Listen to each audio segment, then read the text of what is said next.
when it's ready. How do I say? Preparing to What will live happen? stream. So what it'll do is it'll go up to the top.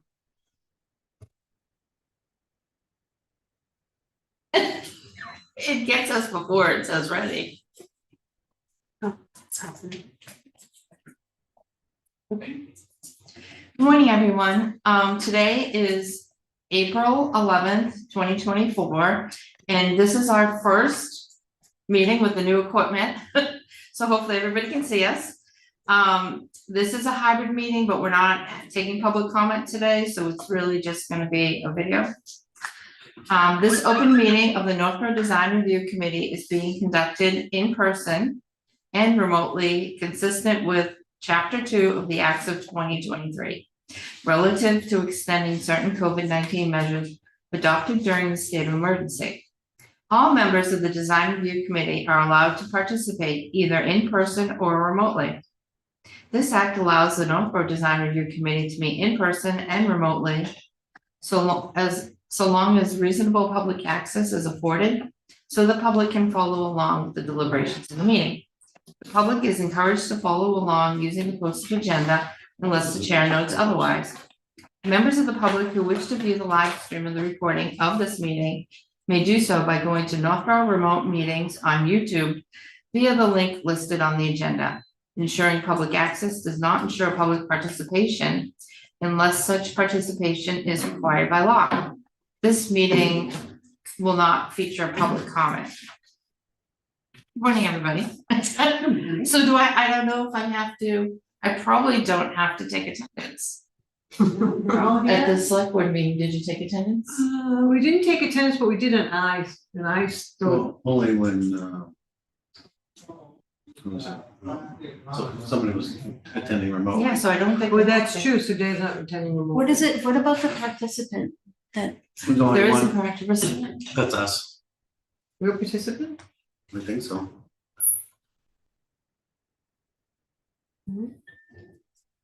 Oh, yeah, there is a one, so it's not us. See down there, see where the green share screen arrow is? Take to the left, one to the left, now touch that. Yeah, that's just us. Oh, it is us. Hmm. Okay. Okay. Sorry. Because it always says that before the meeting starts when I'm on alone. Okay, so the first thing on the agenda, it's now 8:37.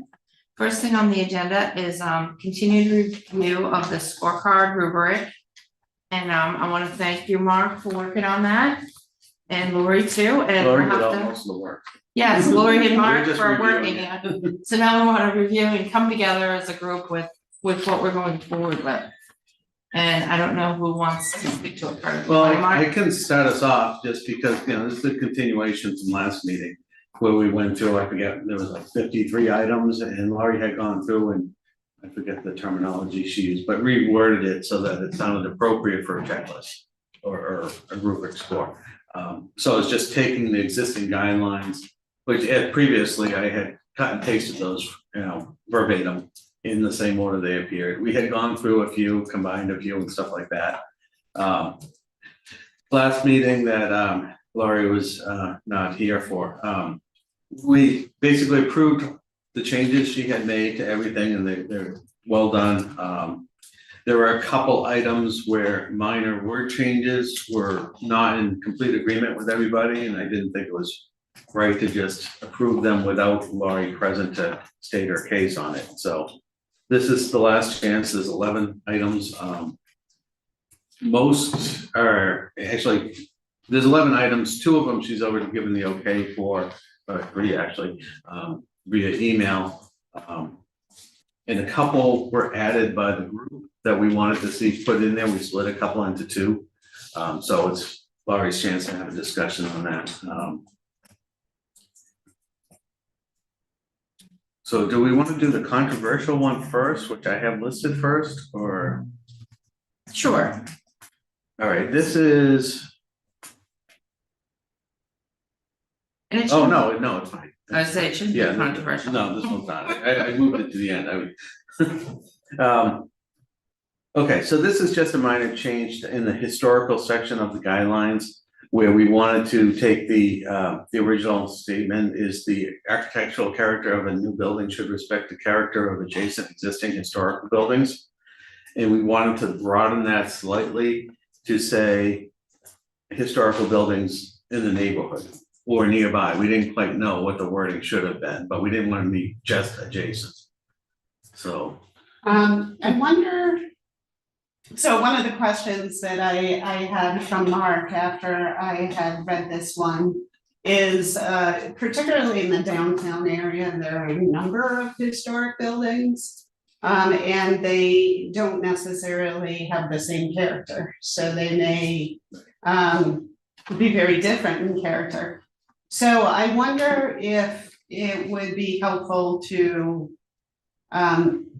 specify historic buildings that have a like they're visible from the project instead of, you know, 2 blocks away or 1 block away, but it has no sort of visual relationship to the new building. Should we separate it to a downtown versus other, like, when it comes to, Yeah, I think that would be helpful too, because when you get into the other business districts, there may not be any historic buildings Right. that have a visual. So another possibility is to just, so if you look in this one, what I had done is I had taken from the zoning bylaw do we have an next one? and the design guidelines. And in the zoning bylaw, it specifies certain districts where these are requirements. And other districts, they're not requirements. So that's also a possibility, is to just say, you know, this is only applicable in, say, downtown neighborhood. Maybe the Main Street residential and the downtown business districts. Because really, those are the only districts that have a large number of historic buildings. Yeah, The rest of the downtown area, you can't really even think of historic buildings and, yeah, if they're out there, Business they're little use. farmhouses or something. so, yeah, they're not commercial in character. so on these guidelines though, how do we have, is this only for business districts? Is that what this one is all about? So what I did is I took the zoning bylaw, so if you look in development regulations.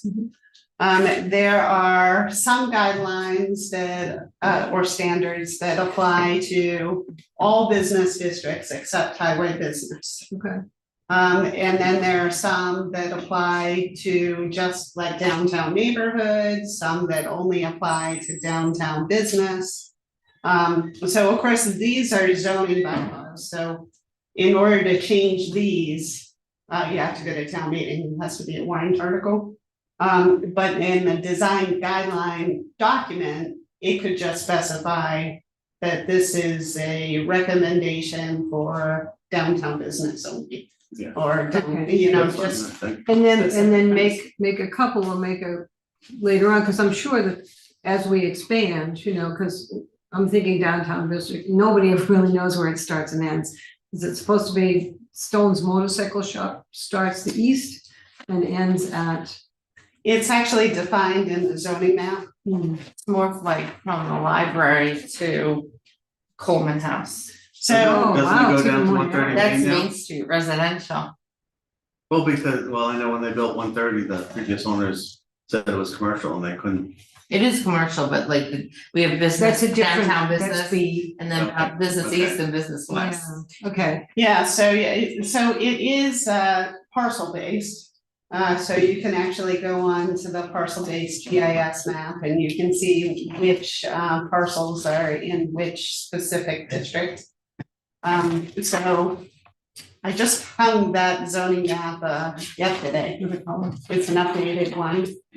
So the blue area, the orange area to the north, so in the center of town, Mhm. and the MSR is that gold area adjacent.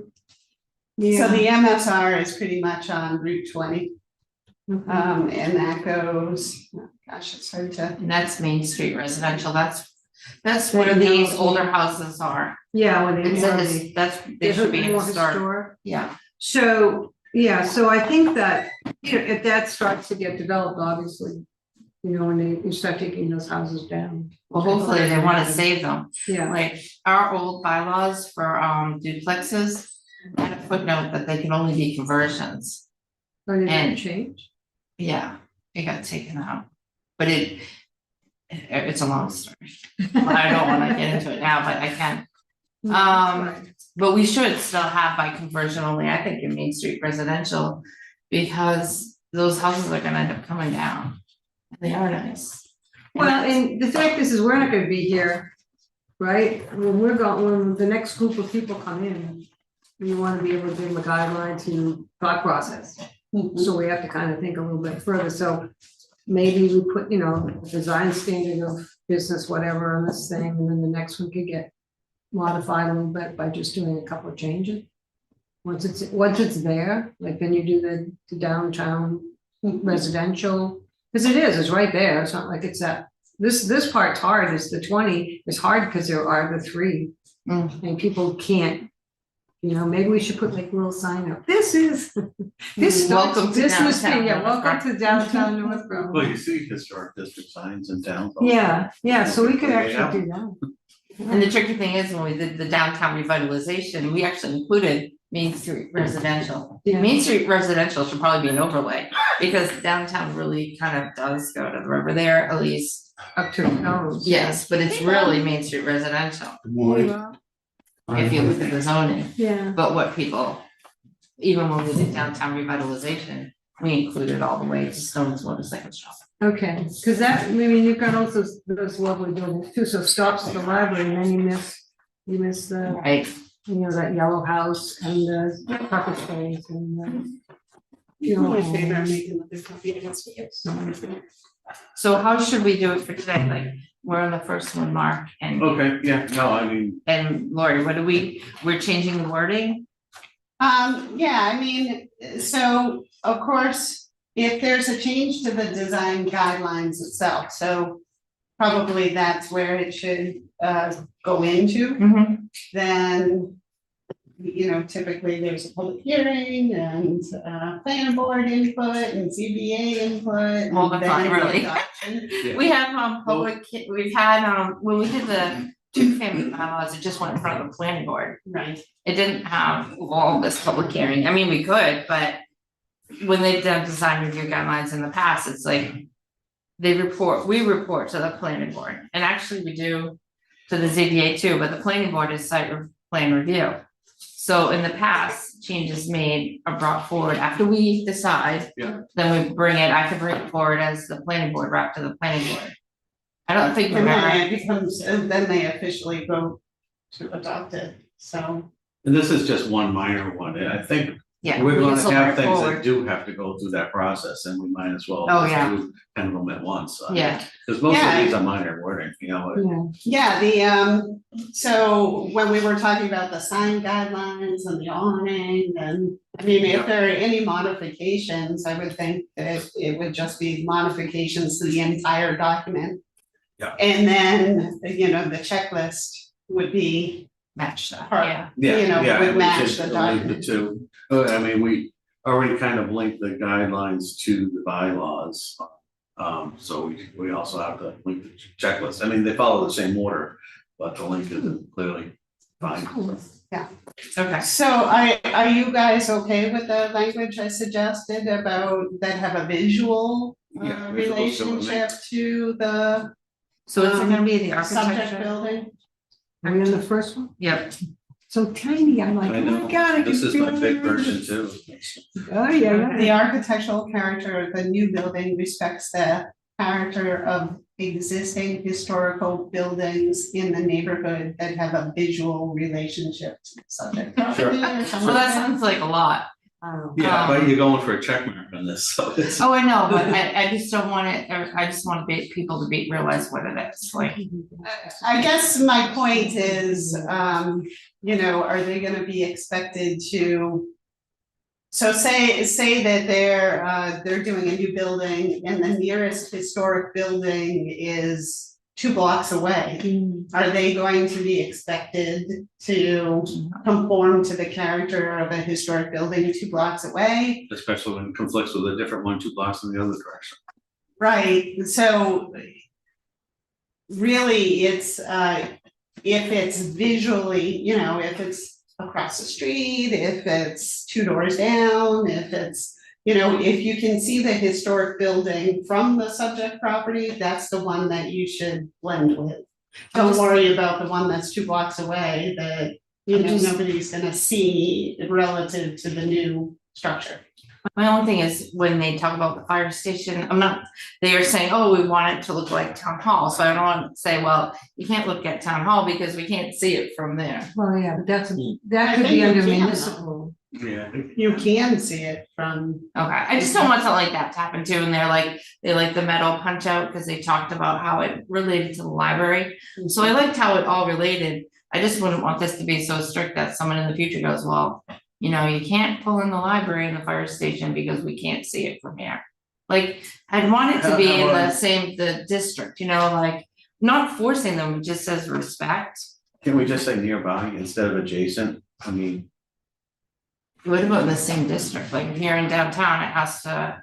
see, I'm thinking the opposite, like, I'm thinking if I'm an architect and, I've got, maybe the library next door, so I'm taking my architectural cues from the library. And then somebody on this committee is saying, hey, you're supposed to take the library, you're supposed to take the town hall, you're supposed to take, a variety, like different. And then, the guidance isn't clear, I guess is my point. So by saying that it's most important to take the cues from the buildings that have a visual relationship to the property, then yeah, you're taking your cues from the library, and design review knows they're taking the cues from the library.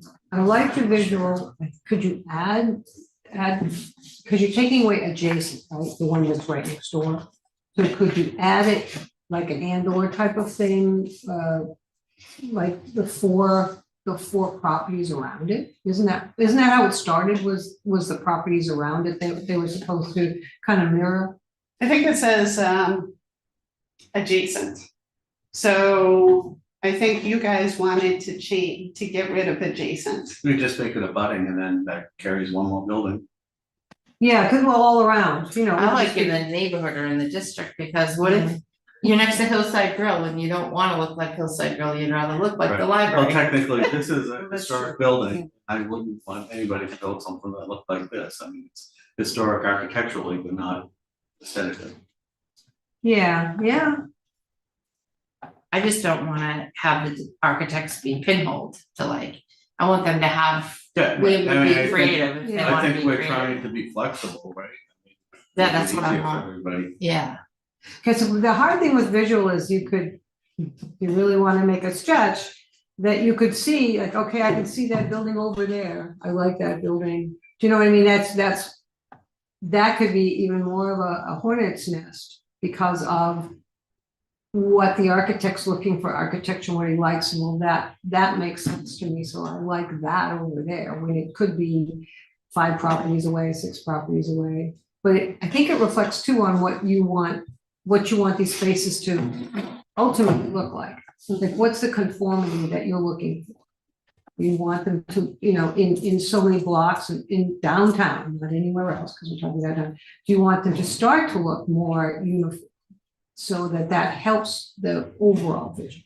Because right now, we don't have any 2 buildings that go on a line. Well, that's not true. You probably shouldn't have any 2 buildings that go on a line. Right. Well, Yeah. Well, That's the if you Hillside want- Grill and- well, that's what Compliment I'm you saying, there. that's what I'm saying, but if you wanted to look like downtown Hudson, well, that was old because they built that all that way. But for you to get the feel of that, and you want to have that conformity, so you can have those signs that you like, and you can have that look that you keep bringing in, you gotta have some sort of a, path that kind of conforms. But if you have, you know, such the Mod Podge we have now, how do you bring it in? How do you make it so that it's like, okay, the next guy who buys, say, he buys the Sunoco station. You know, do you want him to make it look like Pierce's Plaza? Or do you want to actually make it look like WCD? Because WCD's got the, you know, all the moldings and stuff like that. They did, I don't know if they were built at a certain time when the bylaws said this is how we wanted it. But clearly that doesn't look like an automotive shop, much like 325 that used to be next to Tredevi, 329. 329, and how they built that building. That's an attractive building. They renovated Gray. Yeah, they renovated. Yeah, and it looks. That's like a crucified. They renovated it. And are they still there? The The building? company? No, the company that did the Yeah, and the kitchens? building is fully open and fully renovated and fully rented. Yeah, so, And I hear zero squawks about it. right, so, but it's visually it's attractive. You drive by and it's visually attractive. Is that? It wasn't a good looking before they renovated. it. No. But here we have a good example. It's a nice looking building. Again, it looks like the WC building because of its, you know, similarities. So how do you have that fitting in here? I don't know. That's what I'm bringing that up. That's what I'm How about putting in it out the, there. well, he wrote in the neighborhood, in the vicinity. I'm just concerned if it's visually, like, what if you can't see the library and you want something to look nice? I don't think that they'd be, for me, it's about setting expectations.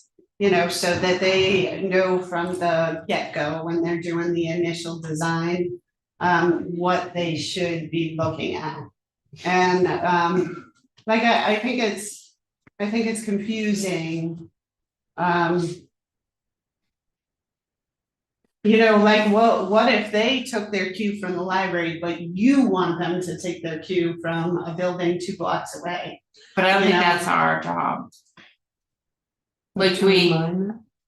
like I don't think if they take their cue from the library, we can say, no, we want it to look like Cumberland Okay, Farms. well, as long as you folks, you Yeah, I mean, know, feel alright. that way. I'm just, you know, I'm just thinking about the whole conversation about the ice cream. Me too. But restaurant. Dario gave all the Yeah, me too. areas. Because what was around it. picked out of that was Crockett Automotive, you know, the stuff that they picked wasn't something we wanted to see again. Like that 50s, 60s vision. Right, And that's what they wanted to create because they like that style.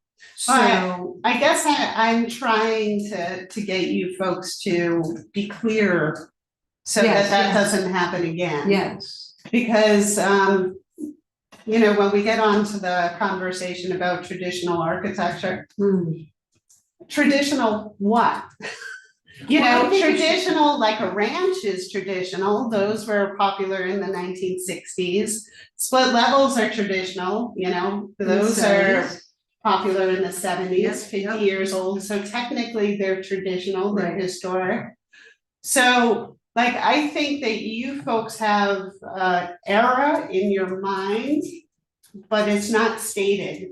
So, you know, like, you know, with the ice cream, he was going after diners, so that's like 1950s style. right, And you folks didn't like that. right. So Well, the but guidelines currently are not clear. right, and I do think we have to clarify them, and the problem is that we use the word New England, and it was, well, what does New England mean? And yet, you know, I see New England coffee, and I see New England, everything New England, people kind of know the steeple, the pitched roof, that sort of thing. The people know when you say New England, what New England means, but- People know. but No. this, Did you, That have to just take happened. did you guys Time forward frame. on my guide? During the on that? history of our Huh? The time. 2-page guide that defines. She must have it in their email. I didn't send it to her, because I'm New not allowed England to is send it to you guys. statute limits. Oh, I didn't print it out. Exactly, Does Michelle have it? like some people think New England Don't is even Cape know Cod, if I sent it to I mean, Michelle. that's the style house that I was don't know if I can made take famous it. by Massachusetts. Some people think So- New England is Boston City Hall. Yeah, well, let's say the Yeah. guidebook usually says you lock into the town's golden era. So we don't even have that defined, so I don't know. what I the would town's guess it golden between is. 1880 and 1910. Cause that's when all the nice buildings were built, Yeah. but I don't know. That's true. I mean, that's the point is that, again, it gets back to what flavor do you want your town to look like? And that's the bigger question. And I suppose that would be, I mean, although they went through that with, and you were all here before my time with master plan. The master plan was pretty specific in what the town wanted. And at that time, there wasn't. Architecturally, I don't think there was at all. I went through that whole document and I didn't find any language whatsoever about the architecture of buildings in the master plan. It's my problem. So, I don't know. I mean, Amy, you had sent the other communities. Medway, yeah. Yeah, and I think that they did a really good job of defining. Yeah. And if you want to keep the New England in, I think we also have to do The the definition of same what, thing. yeah, Yeah. put a You have to definition. define what area you're Yeah. talking about. Yeah. You know, it's important to recognize that there is a different character for each of the business districts, so. You know, if you're talking about business south, which is mostly industrial buildings. It probably doesn't make sense to say that the buildings have to look like a, 1900 Victorian. Yeah, and basically, we're not asking that, but for the buildings that I see in my head when I drive by, the dentist that's on Southwest Cutoff, right? When he did that over, that blue, that peaked, the whole thing. That was across from the used car lot, Yes, that was a brand new building from the ground up. yes, Yeah. but his design, Yeah. right, matches the design a bit of the one that we just said that was redone on 325. The 29. 329. It also matches the woman who has bought Lowe's and extended Lowe's. Yes. Well, pitched roof is. Pitched roof with is the one thing moldings. for It doing matches an architecture. WCD. To me, that's what, we've got more of that, even the woman that does the skin. Well, even the dental shop on, it used to be the old optometrist's office. It was. It was a cape. And then it was a cape. Yeah, it's I beautiful, mean, generally, if you've got a wood frame building, yeah, you're gonna see some sort of a hip or a gable. Right. Okay. right, If you get some sort of brick and masonry construction, it's probably gonna be a parapet, flat front, right, that goes right up to the street. Right. That's, yeah, and the thing is with Hudson and like Portsmouth, New Hampshire and stuff like that, the whole street was built, basically at the same time. yeah, Okay, so it all matches, okay, which that's its character. I don't think we'll ever get that here, because the buildings are not connected and they get space between them. So each building has its own opportunity to have its own unique character, correct, Which is okay? nice. Which Well, I think is a good thing, because That's all you you're never should gonna have. have a homogeneous front right. in this town. It's just not gonna happen, and, then you also get into building codes. You put buildings side by side right up smack against each other, now you get serious building problems. Yeah. Well, we're actually starting to do something like that, though, when you're right on the line, I mean. No, I'm talking when it's like Yeah, right at the line, Yeah. whether we're literally touching each other or within 5 feet of each other, yeah, both buildings have to be sprinkled. well, it's not a bad idea. Yeah, there's another $1 million in construction Well, costs. I know. So I think though, with our design review guidelines, we can add in what we want for New England architecture, and there are a lot of good pictures too. Yeah, and that's one thing, that's a feel. To me, when I look at that, that's kind of uniformity, that's kind of what I think of New England. When I go to Arizona, you don't see these buildings unless there's a little section that's a Victorian section, but not that these are Victorian. I mean, they did a great job with that cape. So there's 2 capes that were originally homes that they moved, that was a children's dentist, and it was an ice cream place. And with the pergolas and stuff like that. It really looks and feels like and that's a personal thing. I mean, it's something that if you need to go out and ask people what they wanted to do, it makes the town, because there's a lot of people who don't want to get bigger, who came here just to raise their kids, and unfortunately, many of them are leaving as soon as their kids are out of high school. They're just going. So, but the feeling of the town with the walkability and the trails and all the other things, I'd love to see a waterway that they could do water sports and things like that. that's what we could hold on to. You know, Concord holds on to beautiful big mansions and they've got that waterway behind them and they've got two different areas of downtown that they, you know, have great shops and everything in. People go there because there's the, you know, the functions that happen. All right, I sent the architectural guide for New England, didn't go to you guys because it linked to an unsecured website, so I'm gonna have to print that, scan it Okay. as an individual PDF and send it to you. All right, but that's kind of what I'm thinking, and I may be, you know, it's one person, but that to me is what I think of when I think of saying it's a New England look. Yep, there was a lot of stuff done in New England and the Yeah, flat roofs I and. can summarize what the thing said. It Okay. started with the different architectural periods going back to the early settlers. Colonial was the first one, Garrison Colonials with the overhang. Then it went into, you went to the Federalist, Greek Revival, Gothic Revival. There was another one in there, but the big one was the Colonial Revival, which is kind of what New England look is, where it combines elements of all of those things, so many of the previous buildings. And that went up till 1950, when the ranches and the raised ranches and stuff like that, split entries took over. Right. So it ended in 1950. But I'll find that guy and I'll send it to everybody, or send it to you guys to send to All right. everybody. Because I mean, you get the classic Cape, right? Go down the Cape, everything was classic. Yeah, Then you get into the, you know, the 50s with the ranches, Yeah. all modern. yeah, we think you're going there. Okay, yeah, we're still on number one, right? Yes. Of the Because good we get easy it, ones. but we have to, it's already 9:05. called design review? I know, but we have to Yeah. get through Well, the we've checklist. covered a lot of the controversial ones Yeah. too, so. Yeah. So, all right, you guys take. All right, so I'll be let's, quiet. No, it's good, I just have to keep moving too. so we can summarize on that one that it's downtown district and, Downtown neighborhood, and Main Street residential.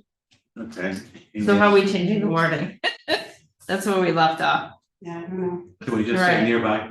I would add of between character of existing historical buildings in the neighborhood, In the neighborhood or or vicinity, whatever. Whatever you guys want. neighborhood, Yeah, vicinity. put Neighborhood is defined somewhere. Yeah. It's like what, less than a quarter mile, something like that, All right, so or if we, next crossroads. if we put neighborhood, then we can put a definition for what we want neighborhood to be, Right. right? So then you can, okay, refer back to this word. Okay. It's ultimately not that important anyway. Yeah. And this is only a guideline, right? This one, it's not a mandatory. Right, All right, where are we now? yeah. For the second? Second one, landscaping, and this one was just a simple, landscaping should not obscure building facade. And just adding, should enhance the building facade without obscuring it. I like that. Oh, did you suggest it? I did? Yes. I don't even remember suggesting it. Oh, It's good that you like it. I like it so much, not even any partial. I'd say I have no objection to it, and Laurie wasn't It here, was probably so. my only thing I did add, and then there was only two things. Yeah. This one. Yeah, it's funny. Uh-oh.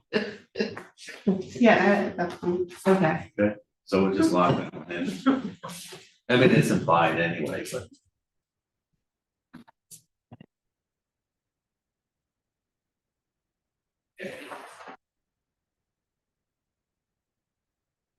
So the next one, the shutter. Oh, okay, the next two actually, we agreed to at the last meeting, and then Laurie agreed to via email, so we can just kind of.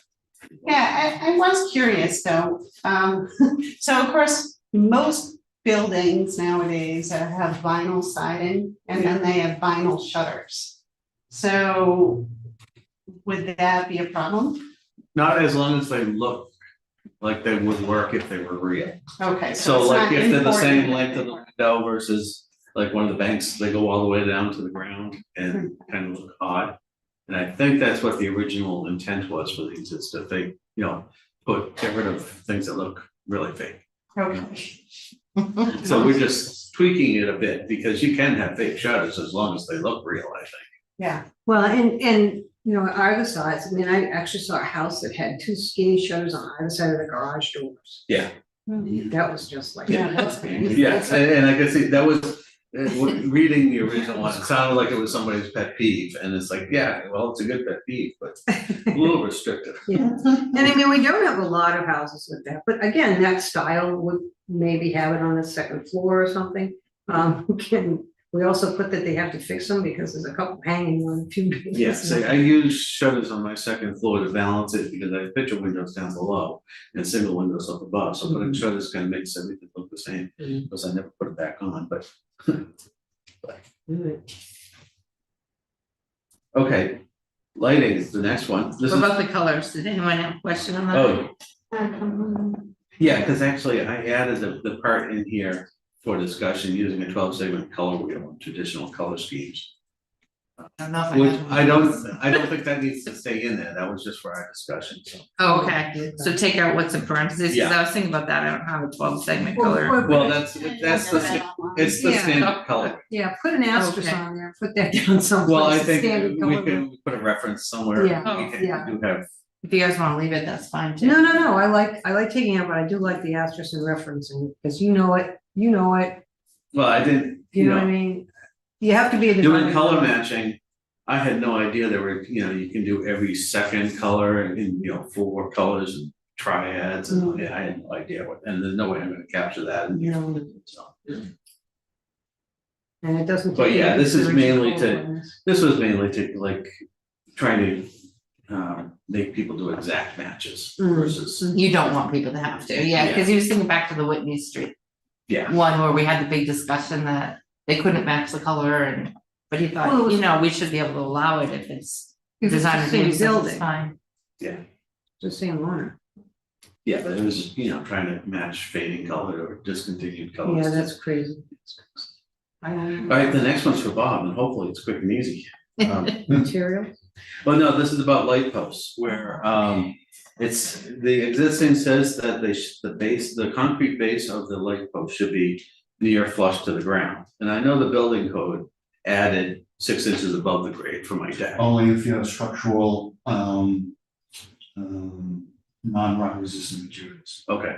Yeah, So because feel like a the wood fire house. station is proposing 2-inch reveal Okay, on their area lights. Yeah, but the thing is that. If it's non-structural and if it's not wood based, if it's concrete. Yeah. You go the size they want, like if you're doing a deck. Yeah. You're required to have 6 inches between soil and your wooden product. Yeah. Same thing when you're building a new house, around the perimeter of the house, you need to have minimum 6 inches between grade and the first part that's biodegradable, so to speak. For light posts, it's your call. okay, Sometimes. we can take that out. And does it matter with metal? It's only matters. Well, if it's electric- wood. No, because the steel that goes in is usually galvanized, like triple, super duper Yeah, galvanized. and all the electrical goes to the electrical Yeah. code, so. Yeah, and not for nothing, some places. I think they have it at, National Grid with the solar canopies. Yeah, I think I could be wrong, but I think what they did, some parking lots do this as a protective bollard for the light posts. Instead of the concrete being flush with the surface or a couple inches above, they come about 3 feet. Mm. So if a car hits it, it's gonna hit the concrete post and not the pole. Yeah. Thereby saving the pole. So you just kind of have to be open to that sort of thing. yeah, because that style of the ballards coming out like this, Yeah. right? And then going in, there's the lamp post. Yeah. Because I had this experience in my bag and I'm backing up. Yeah. And all I can see is the post, Yeah. right, going this way? Yeah. Right into the cement. Yeah. I'm like. Yeah, but. So, you Because didn't- visually. You didn't bring out the post. Yeah, Well, I think, yeah, but I wouldn't have anyway, I wouldn't hit the Not parking lot lighting, because that is a standard thing where they have the concrete up high. Yeah. Right, especially with plows, when they're. Yeah. But that's parking lots, right? If you did downtown, if you did a light downtown, you wouldn't want 3 feet. Downtown of accent street. lighting, I mean, it's, most places go just above grade anyway. Yeah. Right, Well, that's why I would just specify, differentiate that this is for landscape lighting. Yeah, right, It's not for parking lot lighting. Right. good, yeah, Right, that's. yeah, okay, so we could throw a note in there. That's great. And are we keeping with the red or the yellow? So they're almost the same, except we get rid of the 6 inches, Yeah, we keep the red and add except parking lots Okay. and parking areas, not lots. Or what- Paved areas, Whatever Gloria yeah, said, paved too. areas, I think. would be good. Yeah, paved. While we're talking clearances, this may or may not be the right time to do it. But anytime you have a wood frame structure, whether it's sprinkled or not. A commercial wood frame structure, the first 18 inches away from the foundation has to be of non-combustible materials. Think mulch fires, that sort of thing. Uh-huh, So, whenever they're doing landscaping, if it's a combustible building, the first 18 inches needs to be some sort of stone or something. Right. It can't be wood chips, it can't be, anything that would burn, like shrubs or grass or anything. right. So this is for a commercial? No, Yeah. but just commercial, not home. Just commercial, not, it's discouraged in houses, single family homes. But there's no real, enforcement for that, Yeah, but for commercial, it's actually in the code. So 18 That inches, came up you at the said? last 18 planning inches. board meeting. Yeah. Because switching from mulch, a mulch was approved by this group, and then Yeah. Bob noticed it and switched to stone.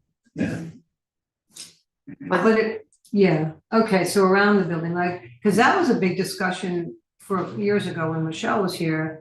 That when you did 7 Monument Place Mhm. and maybe even Hillside, that they wanted to get away from mulch and put rock. Yeah.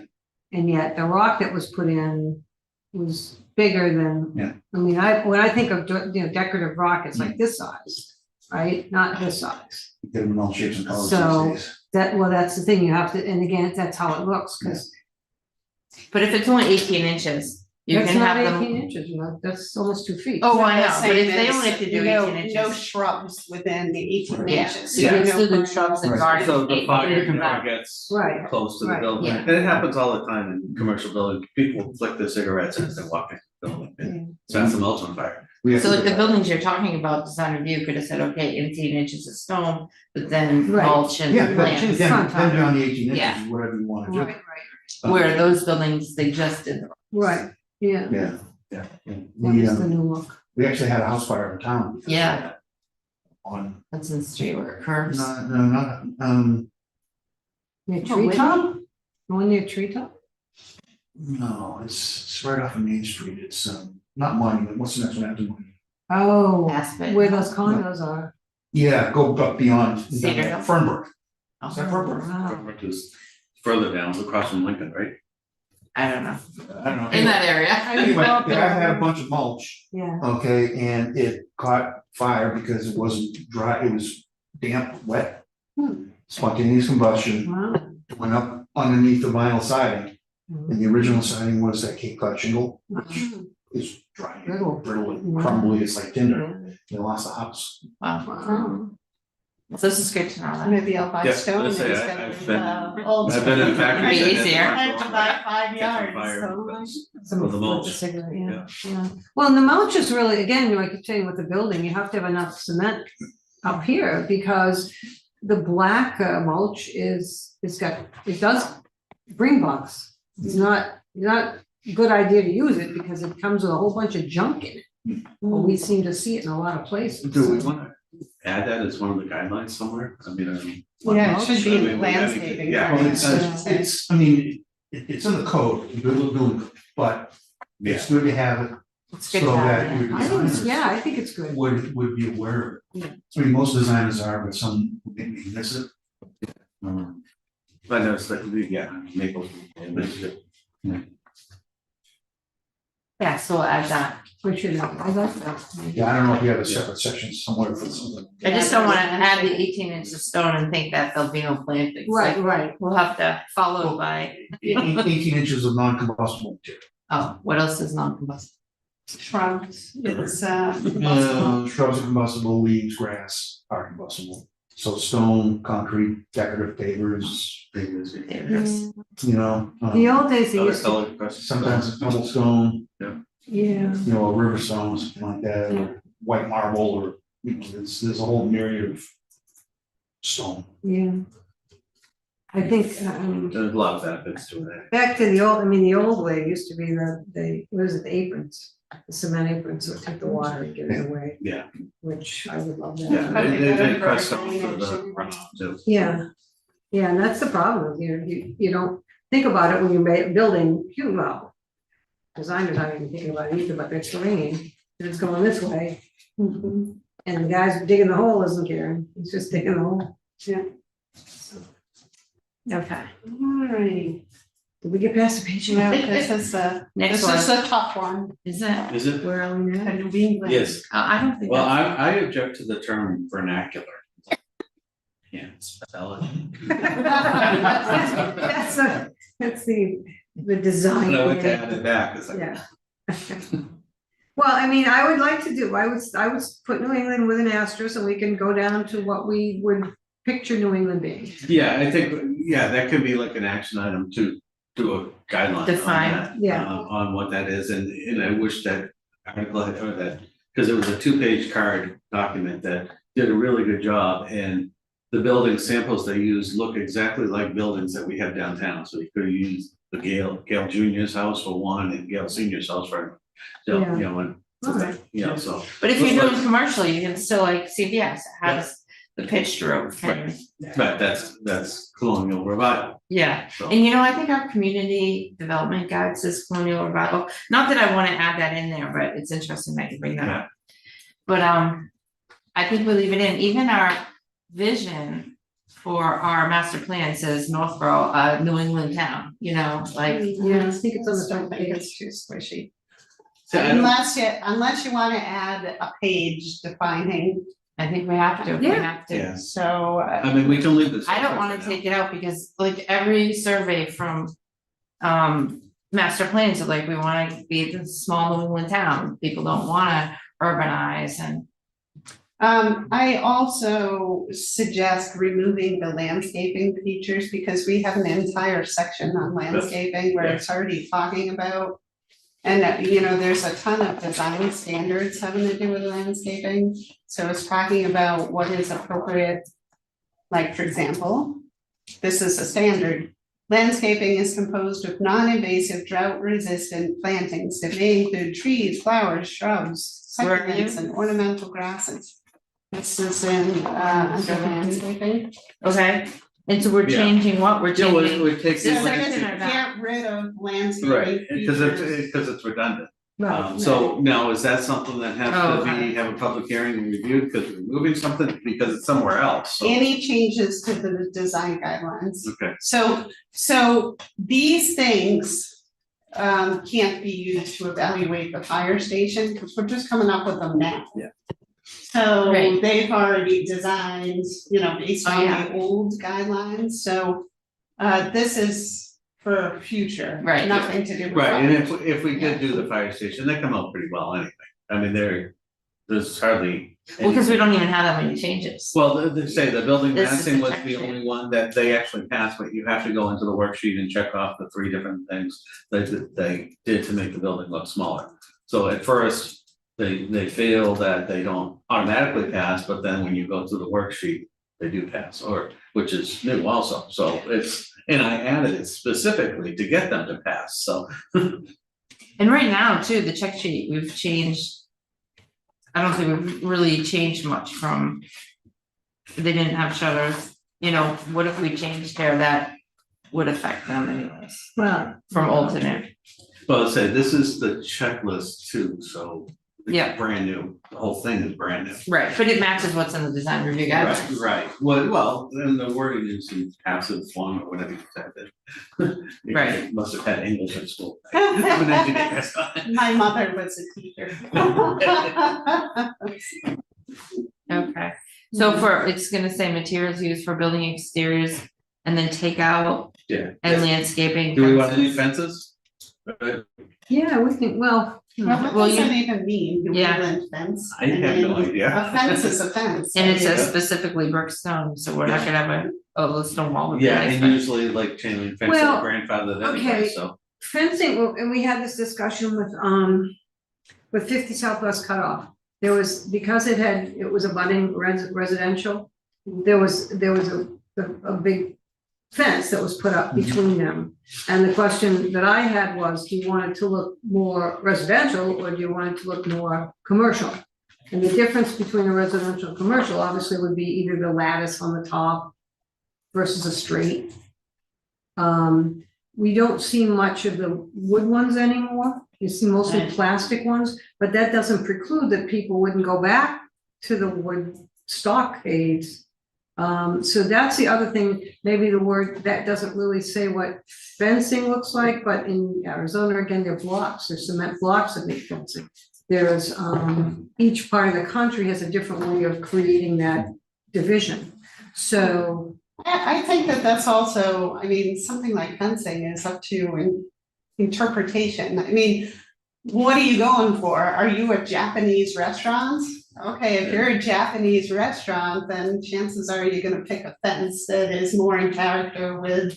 it, The matching the, theme. right, matching the building. So And I that's suppose, something I don't think we should even Yeah, you know what talk looks about. good. It's Right. that's- Tough, I mean, just about nobody that I've seen lately does a wood type of fence, Right. unless it's a authentic split rail or something like well, that. that's right, yeah, The tall 6 foot cedar stuff, I haven't seen forever. I right, mean, it's maintenance, you can't get good, you literally can't get good wood anymore. Right. Yeah. The stuff that's coming out, it's just junk. so the difference then is thinking, because we want them to hide the dumpsters, Mhm. Yeah, that, and you made a point of this, that chain link and that stuff that goes in between chain link. Yeah, yeah, the privacy slab. Yeah, those are, that's a different look. That's than- like an industrial, so Yeah, So when I think of the chain link with the privacy slats, I think industrial application. So like a stockade or a, solid vinyl fence.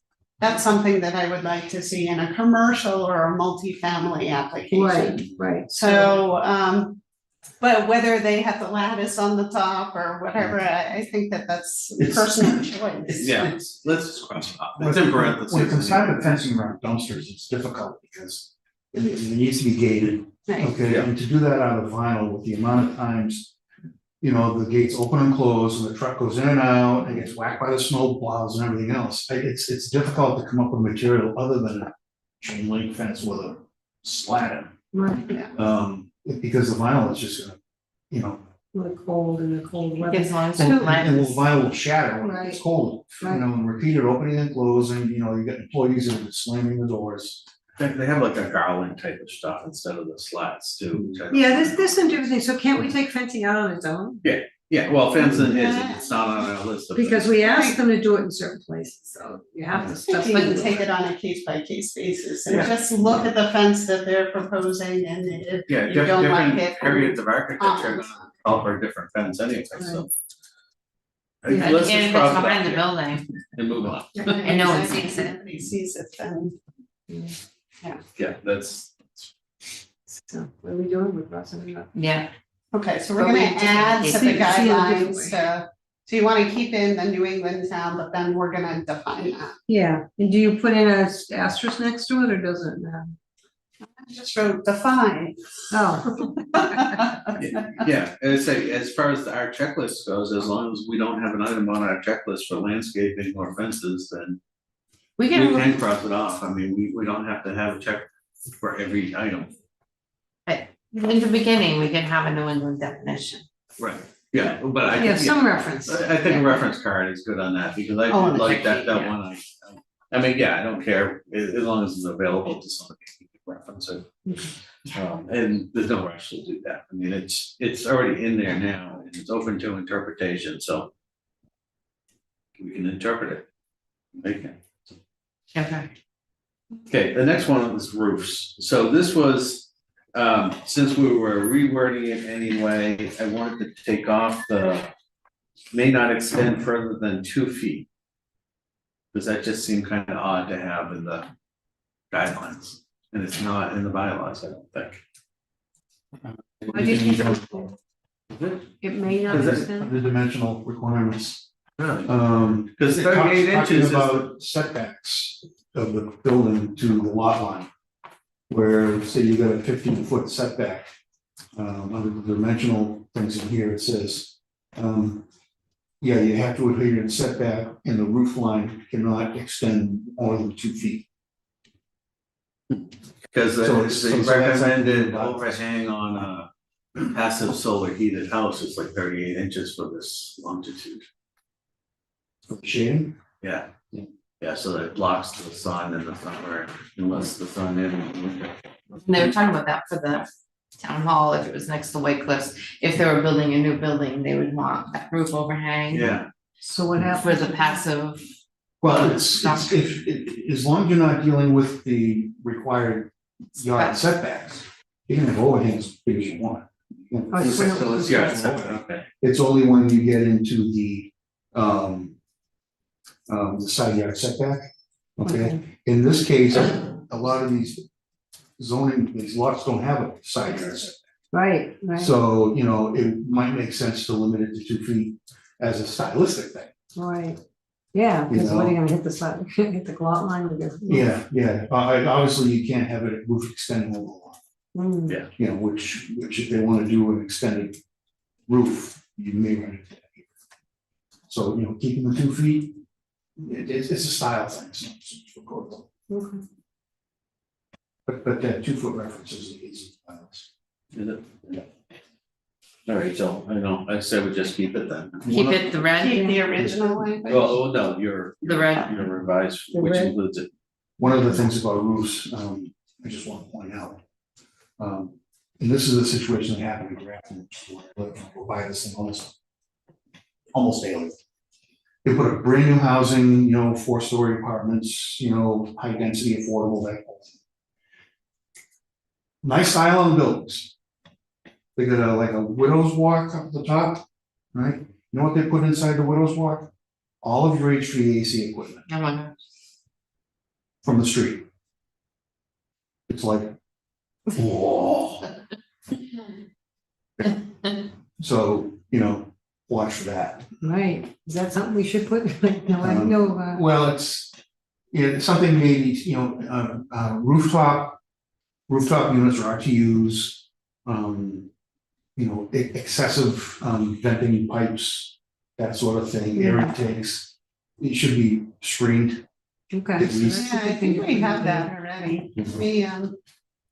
I think Yeah, that's under a mechanical. standard. In the mechanical, One thing though, from the black to the red, it says flat roofs are discouraged in all business areas. I think we should I add think we should leave it there. Because, discouraged, although they can be really nice in the downtown Yeah, area. They have it's that funny, this is a decorated trendy cornice. thing, if you look at old western towns, they took a pitched roof and then put a flat facade on it to make it look like a flat Yeah, roof, so. Because it's a that's stylish actually thing. the historic, that's like an 1800s. Yeah. That Style for downtown locations, is they have that. Actually, look at the hair salon on School Street, the white with the pretty awning. Mhm. The striped awnings. Wood Street, I think it's a dentist on Hudson one Street? side. No, it's on School Street. it used to be a country store back when. They have that front, they have the cornice up on the top, it's flat. what town? In Norfolk? Yeah. School Street? Yeah. Is something on Look at it. 135, it's Hudson South Street, Street, you mean South Street? yeah. Oh, I'm sorry. Oh. I'm like, Yeah, School Street, you're it's right. residential. Yeah. I can't picture Oh, it. there is? I think I got a picture. Yeah, they're two old pieces that used to be the, Yeah, the old fabric store. yeah. That's right. hardware. So South Street, yeah, I was like, School Street. The credit union in Grafton was done well, it's nice brick front, New England styles, pitch roof to the Oh, front, here it is. and it's got a pitch roof in the back, but the middle third of the Yeah. back of the roof I was just in Ross is Street. flat. Yeah. But that's where they put all the rooftop units, Another thing. and you can't see it. So that one's Unless flat you on really top? go around back and look for it. Yeah. This From the little street? corner right here. It's Okay. absolutely As long as it clean, has no fence coming through the some roof. sort of And decorative. I think especially because downtown, it's like such I'm small thinking Richmond, lots. you know, then that might even Downtown, it's really have. important to address that too, Yeah. because that's, where are they gonna put the stuff? Right, and with mini splits and heat pumps and everything else, more of these units are gonna be showing up. Right, you know. so I think you're absolutely right, we need to Yeah. make some sort of provision. I would like to add this, so where it says in the downtown neighborhood, I think we should include downtown business. A flat roof structure is permitted only if it is built by an architectural firm. I think you should keep some, I'd rather see it. I'd rather, like, when I look at, I have to say, when I look at the Mo's. So you have 3 squares, in the middle, 2 squares on the outside of a flat roof, and the middle one has this little teeny point on it like a hat. It's not a nice looking structure. Yeah. That's something that you guys But can capping it with the, discuss when it comes to. And capping it with something. yeah, that's only on residential and it kind of should really be on everything, I think.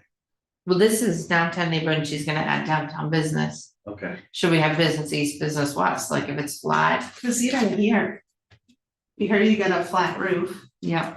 and that looks attractive. Is there like? So that's the I down. think there's a the trim or neighborhood. something, there's some sort of, Some sort Yeah, of they this- definitely have a decorative. I think in this case it's a, it was on the weekend. Oh, now you printed that. 'Cause I Yeah, have it the is one that does decorative. mine. It's not at the exact top, but it's close to the top, Yeah, but there's a lot of decorative versus this type of flat. Right. right, but the Right. thing is, when they build the new fire station, which doesn't have to conform with this, then they don't have that, so. Is that gonna be? Did they have a parapet? I thought I they, don't think they. every time someone they- asked, they kept saying they have. a well, they parapet. have, they alter the roof alignment. Yeah, So, but so it's only over the large bay section. And would they have to add it to the side of the building if you can see it from certain angles? I mean, it's. Wait, sorry, how this that's what I'm thinking. Walgreens is discouraged, that's what probably Yeah. picturing it to look like. And like It the even looks like base the there. Church Yeah. Street Fire Station does have that little point in the middle of it, so. Yeah, there could be a little design, Yeah, I would say, I don't. so I it mean, doesn't look like. Like Walgreens. Yeah. Yeah, something more decorative. See, they have, We're just using them as an example because it's the newest one in front of Yeah, see, us, you can see the, it's the just roof flat monitors. yeah, across. the monitors, but there's nothing, it's just a straight line across. Yeah, I mean, I don't want, I mean, they're kind of locked in on the design now, so it's kind of. Change.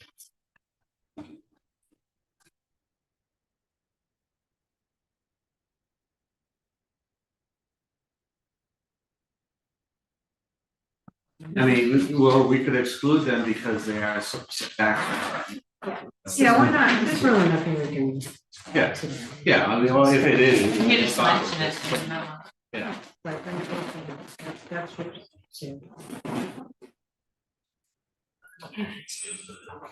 they could also put a sign there or something too, that may. Well, it's not exciting. Even like if you look at Westboro, they're flat, but they have decorative Yeah. around the Yeah. top. I mean, they got the arches and you don't wanna draw away from the arches, so. Just stay on point. Okay, so we're all set with that one. Next so one, we're going with the red one and adding downtown business. yeah, Yeah. and did we add business east, business west, or this is just downtown?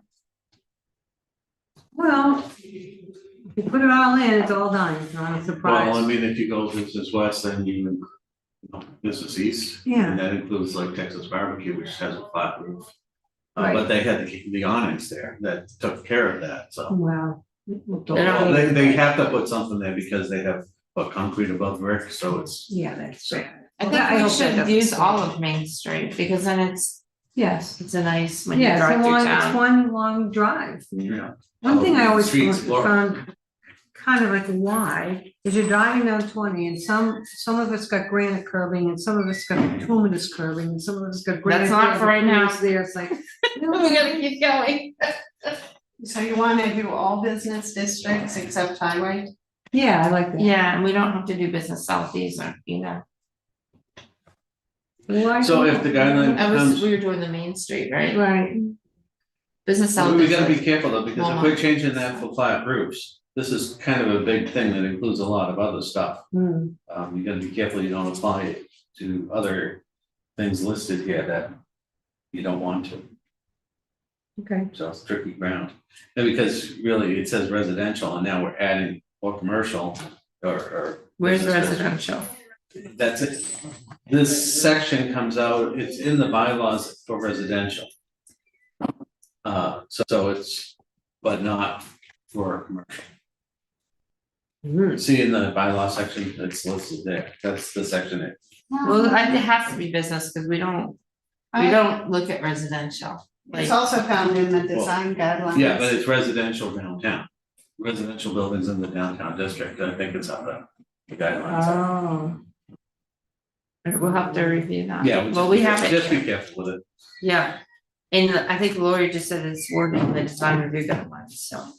Yeah. We're not really changing it, oh, except for adding those. But right, but that's only the reference of where it applies, so that's not something written into the guidelines, I don't think. Yeah, I don't think it's in the standards, just in the guidelines. We're almost done. Actually, we're proposing to put it in the standards. Yeah. So that would apply across the board. That's one of our zoning articles. For this year. So then it would go in. Well, that's why I say, we've got, once these are wrapped up, we have the bylaws that she came up with that we need to work into in a separate revision of this. I just wanted to wrap this one up so we can start merging that one. Yeah. Let's wrap. Okay, next section is, okay, kind of, we've changed it twice as we talked, but Laurie this is the section on roof articulations such as dormers, chimneys, and cupolas are encouraged, especially on large structures. And then we wanted to add when visible from the street.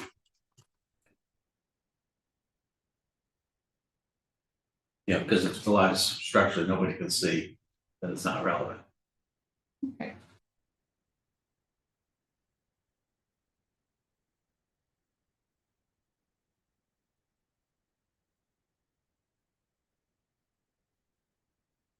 Question on. Next one. Yeah.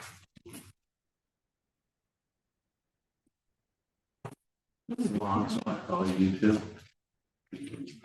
So this is the one, Oh, I didn't okay. have an issue with the 20% or more, but I was concerned about the 5,000 square feet. So Okay. what I was thinking about is like Northborough Crossing. So, and even Walmart, so we have various locations, business districts. Where you have many buildings that are 5,000 square feet or more. But they may all be together, so like up at Northborough Crossing. Pretty much all the buildings are for 5,000 square feet or more, except for maybe some of the restaurants. So So in my mind, it's less important to make the buildings look smaller when they're all large. Isn't that like a different district though? well, but it doesn't this define the one- district.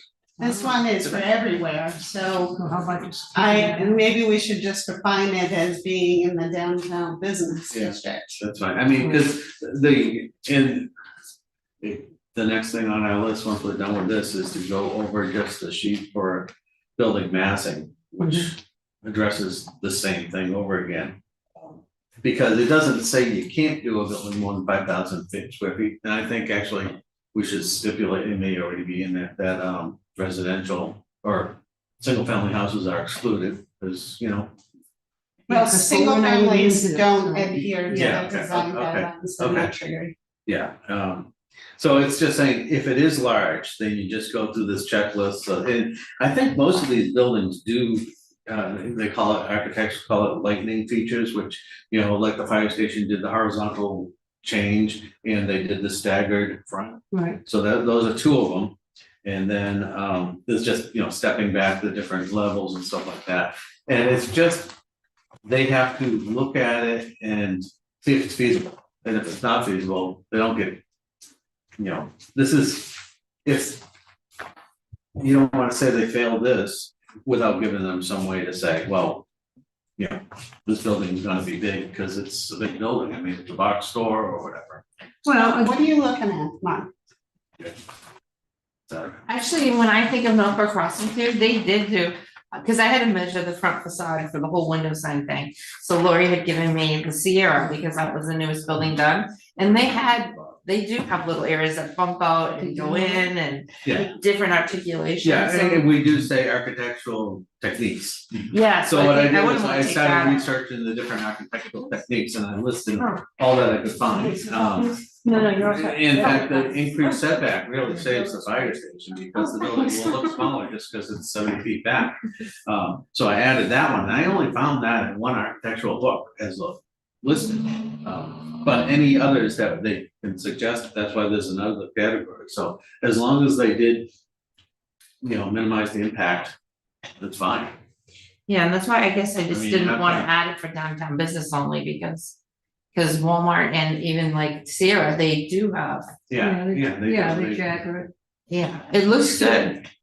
But So is it, if this wording changes, how does that affect Northbrook Crossing, or does it well, I was saying, not? we were originally saying, let's just have it downtown Oh, I business. see. But I don't want it just downtown business, cause then we take away It's what a- they did up there. The wording is in the guidelines and bylaws already. I'm just trying to define, what a large building is Okay, and what architectural techniques are. And We that's, shut the door. and architectural Okay. techniques is probably gonna be a list that Thanks. gets added to all the time, because I'm sure I didn't come up with them, non-architect. right. Well, and I think that one's already there, so that's not gonna change. What are we doing in that area? Well, I think we could go back and look at their buildings, and they would have, they stepped the faces, Yeah, and they did some horizontal banding, and columns. right. So they did 3 techniques, which gets them off the hook for, they pass, basically. Okay. Okay, so what are we trying to decide with this one? The 20%, Well, the 5,000? well, the 20% and the 5,000 square feet, I mean, I kinda. I saw that in other towns, I saw one town use 50% larger, so I'm just trying to throw a number in there where it's cut and dried what a larger building is. Versus just saying a larger building. Right, so if it's like 2 small buildings in a row, you don't feel like the other one should be dinged because it's just larger. Yeah. It needs to be substantially larger, or at least, Well, in the second one in the box, no wall surface, on roof surface, or roof surface. Well, don't go Isn't into that- those. yeah, we're not there yet. Yeah, those are new things, You're so, jumping ahead. I mean, we can't just add those anyway, but. How are you gonna define large? Because if you're Right. talking about 5,000 square feet, is that 5,000 square feet of footprint? Is that 5,000 square feet of gross floor area? Good question. Yeah, Because if it's a 3-story and it's 2,000 square foot footprint, you get a 6,000 square foot building. right. So. And say, we're trying to just come up with a number to define large, or, and say, this is not a pass or fail thing, it's just go on to the next level. Right, so that's very good. And I know like the old bylaws, like 2008 was like, they broke up things by like 20,000 square feet, like. The 25,000 square foot building. I'm just thinking of industrial, What, is that needed a special building- permit if you were larger than that. Sure, but is that building what Bob said, is it footprint? Yeah. Or is it gross? I'd say it's total, I mean, I think 5,000 square feet is a small building in certain districts, and it's a large building in other. well, we, districts. Like we know, downtown, it would be a historically, large the, building, but in CVS is Northborough 15,000 Crossing, it's a square small feet. building. Right. so and that maybe got that's- flagged as a large building by Find it. design review Depending many on years what ago. district it's in. Yeah. Yeah, So we know Maybe it's by at percentage. least Maybe 15,000. well, Yeah. by percentage perhaps. well, Is what that Mark what you just said did? made sense. Okay. He So- said so CVS was CVS 15,000. got flagged for this as a large building, and they went through these steps, and they had all the dormers and the pitched roof and everything to make it look smaller, so. But if you're talking apartment building or something like that, 5,000 is, Tiny. yeah. Like, Yeah. if you're up at Northborough, Avalon of Northborough, then 5,000 square feet is a really, really small building. But a town, townhouses, that's 3 units probably. Okay. So I think something like, I don't wanna bring up one that's in litigation, but, that's there's examples of 7,000 square foot buildings that got flagged for this, so, Yeah, that's the, I do think the footprint, I mean, what Bob said to the footprint size and the gross, there should be a, a donation of what the difference is. Yeah, Because, when you talk about large and you add percentages, right, is it gross floor area or is it, basically foundation area? yeah, I like having that, You should probably have some sort of a clarification. yeah, I think it's very important. And if we go back to the original community development plan, they even laid out what size buildings should be in each district, like Business West was bigger than Business East, and, I don't know. Like you said, each district is supposed to be conforming to certain size buildings. So I wonder if it's easier just to stick to the percentage, so then you're being more in keeping with the character of each district rather we than could do trying to that define. maybe if we do that though, 20% is kind of tight, I mean, maybe increase that, say, 30 to 50%, somewhere in that range. I agree. So, Yeah, that's a good idea. So, but I still, and I wanna be able to make the difference, what Bob said about whether it's the footprint or whether it's the gross. So how do you work that in? gross square footage, I would say. Well, gross square footage is, the sum of all the floor area. Yeah. So, if you get a 2,000 square foot building in the basement, 3 stories, it's 8,000 feet.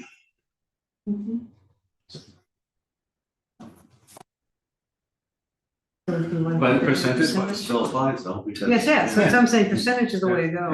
Yeah, that sounds good. It's like the I windows. think Sturbridge used 5,000, that's where I got the number from. So should we get rid of the 5,000 and just say, for buildings that are larger than adjacent buildings by 40%? That's what I was thinking, Yeah. because 30 seems small, but 50 seems high. Yeah, yeah. 40%. Okay. And it can be, I mean, they complete their case before design review or something, and it can be flexible if. And this is a guideline, this isn't a bylaw, right? I can't remember, so if it's a Yeah. guideline, there's always room for interpretation. And we Right, but covered no- this in no our room for appeal. duplex design guidelines too. Yeah. So,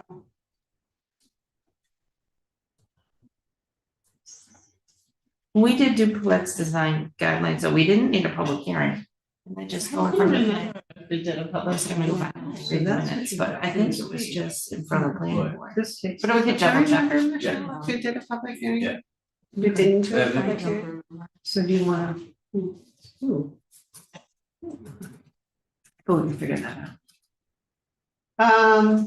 The next one, I think we need to clarify. What we say, 40%? Okay. Well, the next two are actually, These are new ads.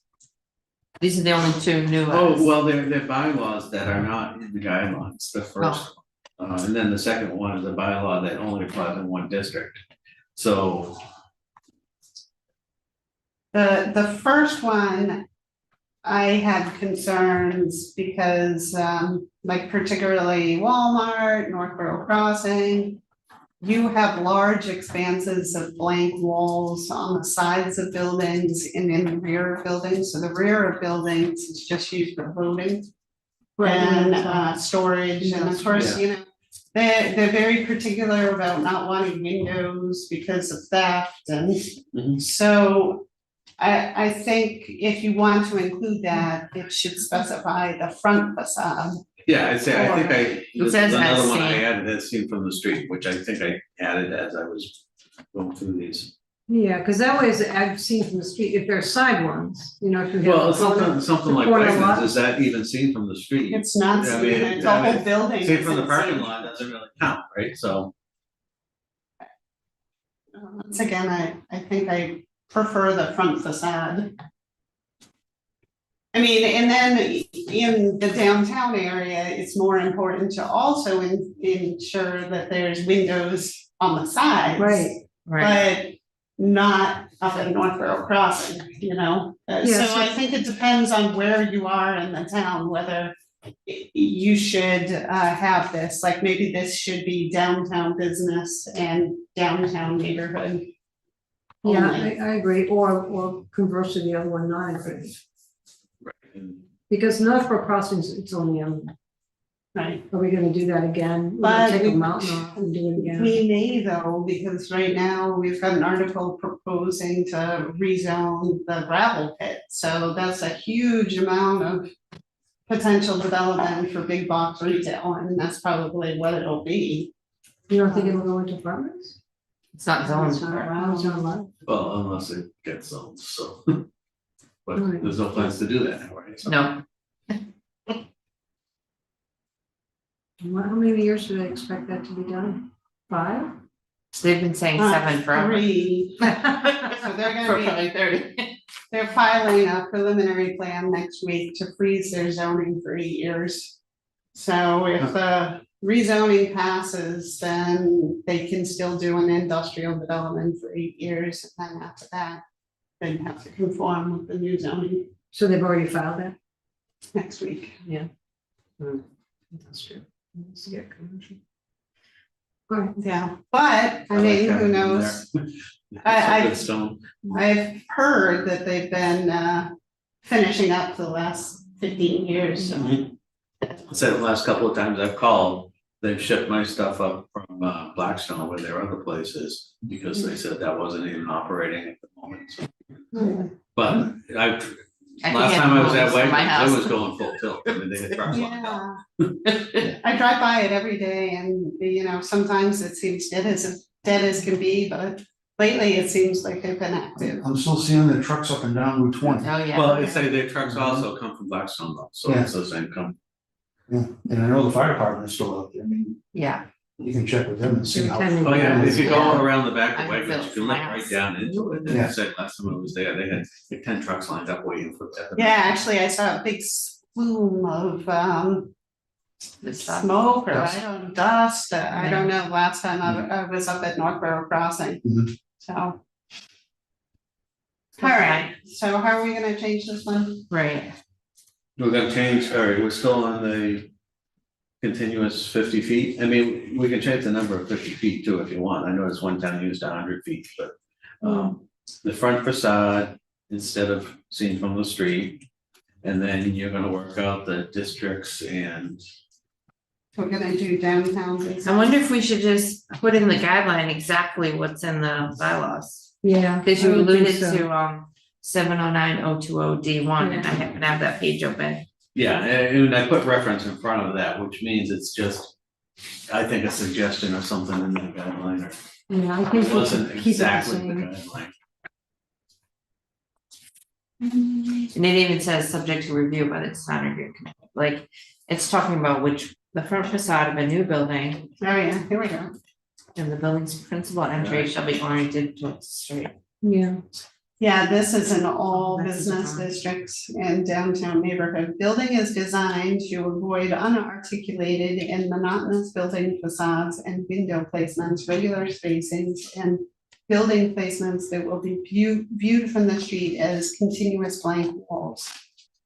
That's a standard. Yeah, and so 50 feet is not in there. So maybe we just get rid of it.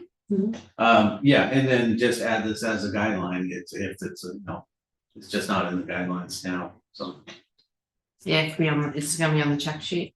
Yeah. But I think Lori, you added all these to the These check would be sheet. on- Yeah, you probably did, I haven't started on, I just wanted to wrap up that version so that, and I did create a spreadsheet that had me new suggestions separated out.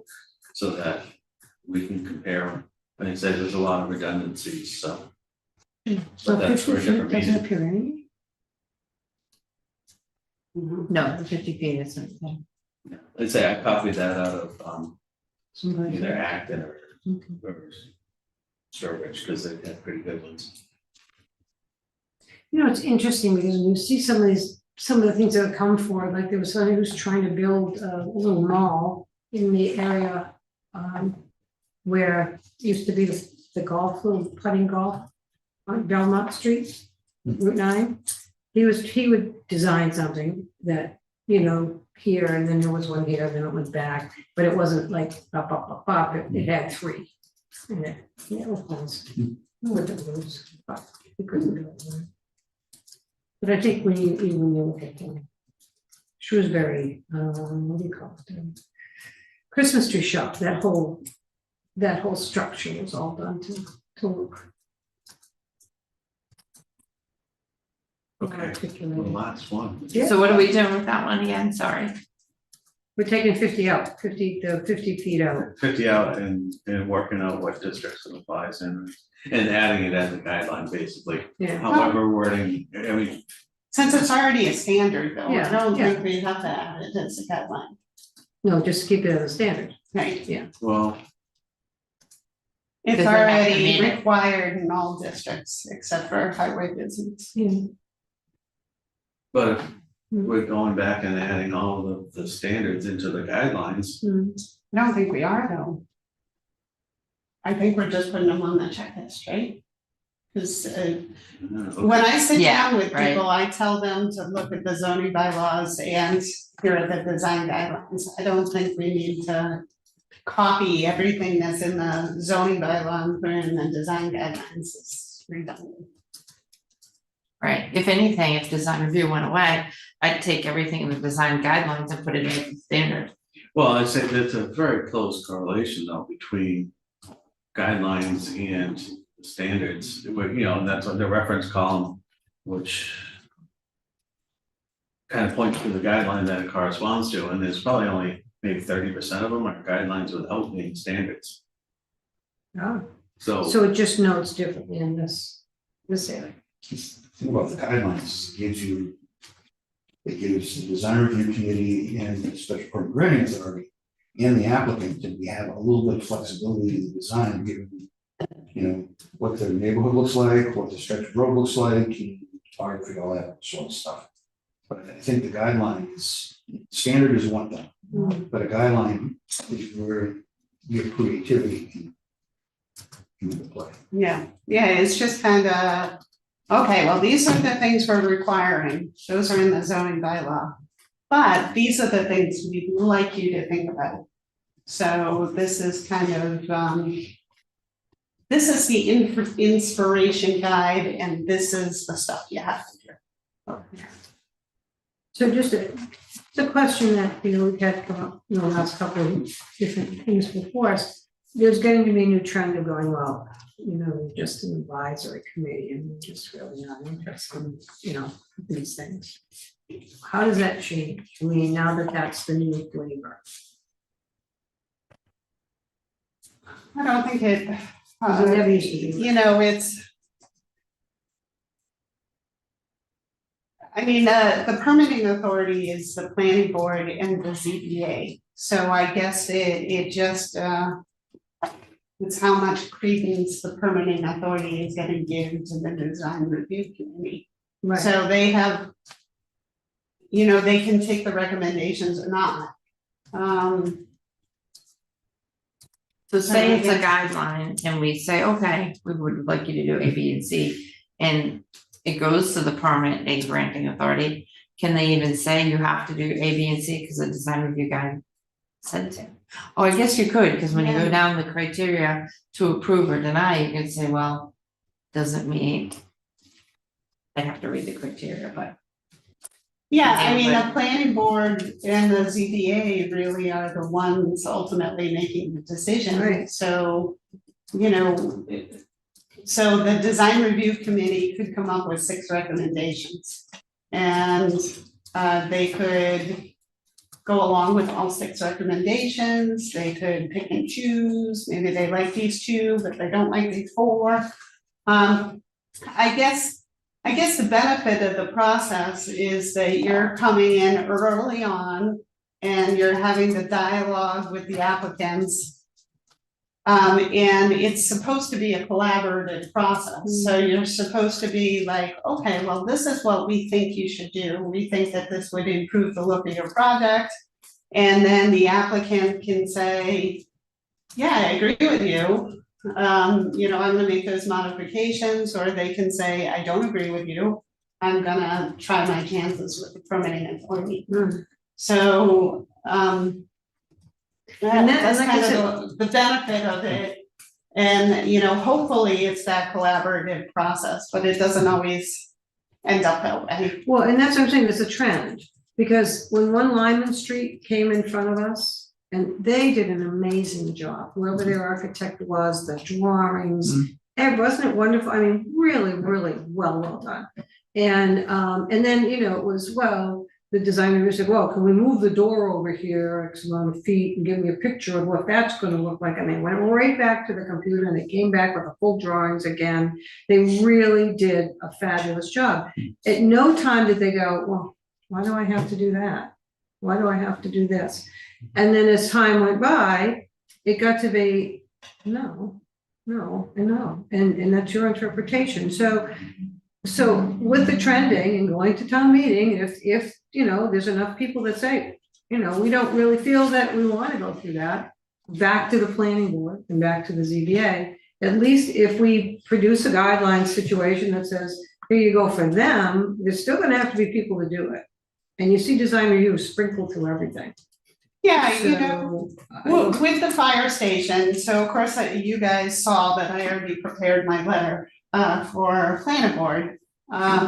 So, just for fun, I took this because this is what currently exists. And I went through and I analyzed the application based on the spreadsheet. And when I got to the end, I had a few comments, which you saw in the letter. But when I got to the end, I'm like, wow, they did a really good job looking at the design guidelines and the design standards, in my opinion. Yeah. And adhering to them. And so there were, actually going through the exercise, I'm like, wow, kudos, clearly they took the design guidelines and the design standards very seriously when they designed the buildings. Yeah. And so regardless, I think it's super helpful to have design guidelines. It's super helpful to have design standards because those applicants want to know, they want to present a project that everybody loves, that's gonna get them through the process as quickly as possible. I think the issue with the ice cream is a lack of understanding on certain points of what the committee was looking for. And I don't think that they were intentionally saying, well, we don't care what you think. I think there was a difference of opinion. Like they really wanted it to look like a 1950s diner and they thought that that complied with the design guidelines the way they are written. So I think it was a difference of interpretation of the design guidelines. I don't think it was a snubbing of the nose of the design review committee. So I think that they have a lot of value regardless, and I think that they're helpful. And it's just a matter of Well, the thing is, though, process. the current guidelines, probably 30 to maybe even as high as 50% are just restatements of bylaws. If we get rid of those and keep the bylaws, because that's really gonna shorten the guidelines.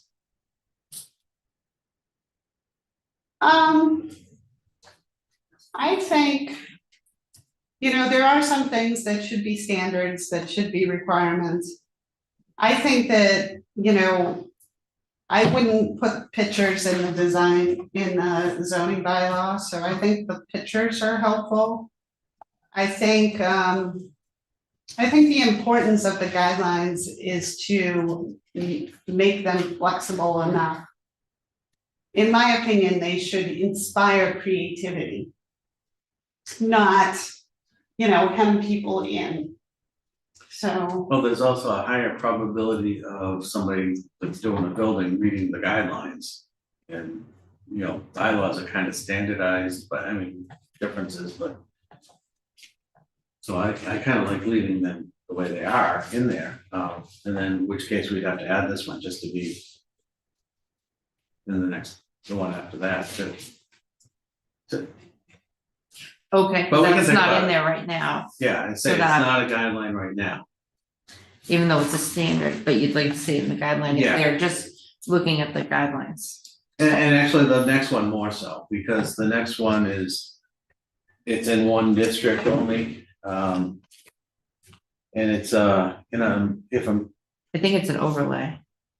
I don't even know the difference, so, the, if you're doing a multifamily in a single family neighborhood, you have to try to do the, massing schemes and everything to make it look like a single family house. I think, that's in for one district only, and I think if that was a townwide guideline, it would have prevented the litigation of the current one. That's, yeah. And I think it's a good one to have because we're doing the MBTA communities where there might be multifamily buildings, so if they match the neighborhood that they're in, I think they would be accepted more. Yeah, I agree. Yeah, with that. and that's something you need to know at the beginning when you start your Right, design. Yeah, because you don't want people doing things and they have to do. Yeah, I would say there's nothing wrong with, Mhm. townhouses, if it's in a section of townhouses or. Right, and it's already one. We changed multi-use to mixed use, just because that's what our zoning calls it. Oh, it probably was from the old then, yeah. he Well, took it was, from the- it's whatever was overlay. online. It's It's like, old. I cut and pasted something. I certainly didn't. I find sometimes the online doesn't match the book.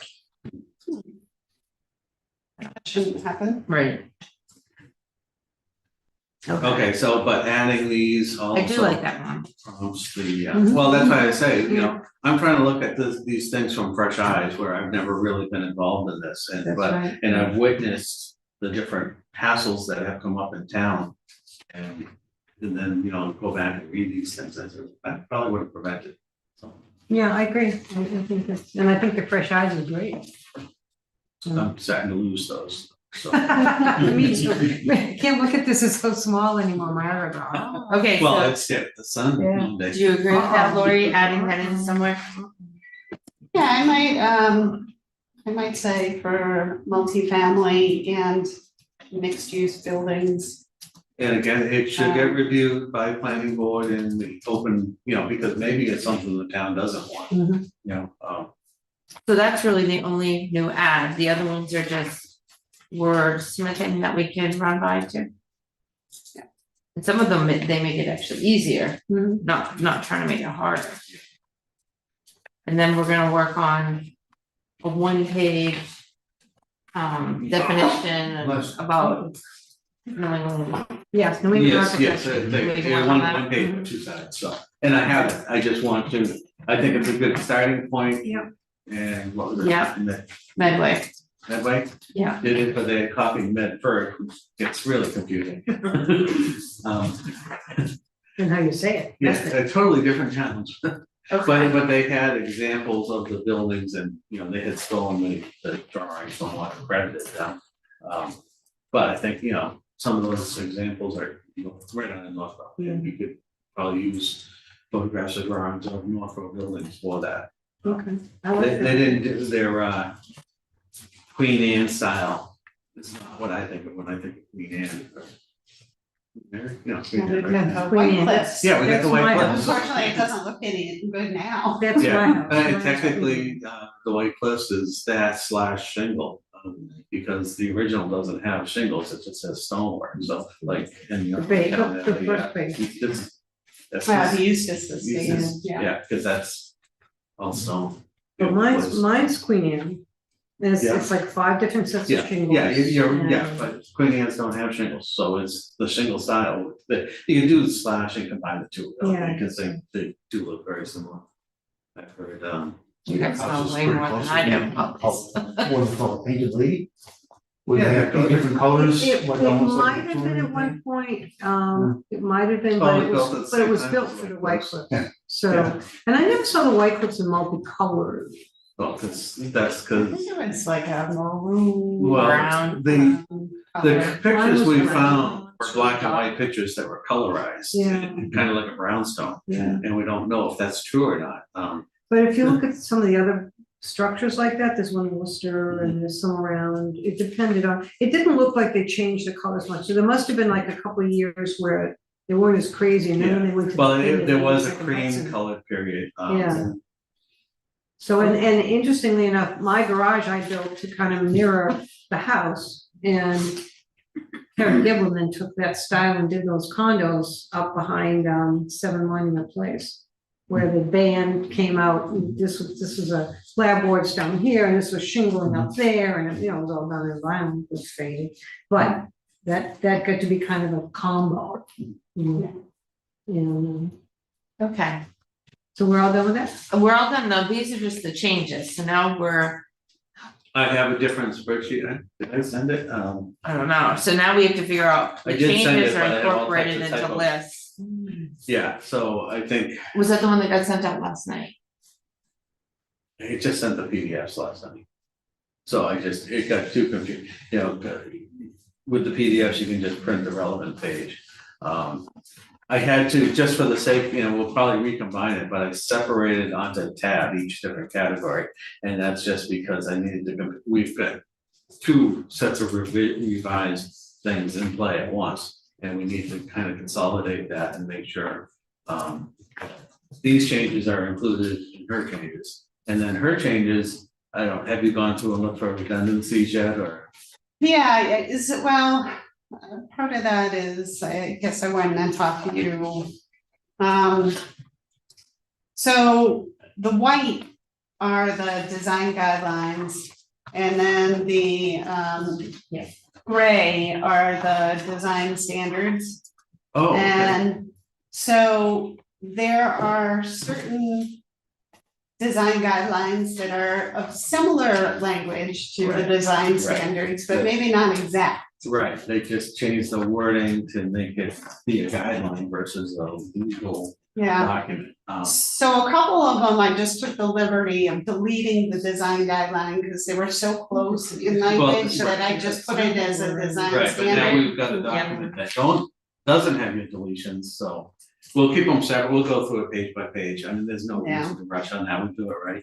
But maybe we could, like some of these design guidelines, maybe on your own, after the meeting, you could look up and see if you think we can just delete. So what we could do is we could say, so what I tried to do is, if it was mandatory, so it's in the design standard, but it's only for one district in the design standard, but then it's in the design guidelines.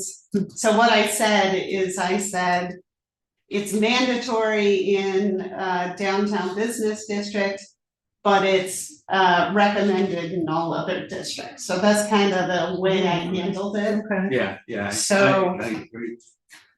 So But- some of these we may be able to just Right. remove. Right, that's, and I've gone through, I started to go through her list and reference the one from the other list as to which they were similar to, so we can compare them individually, but once I can do a before and after.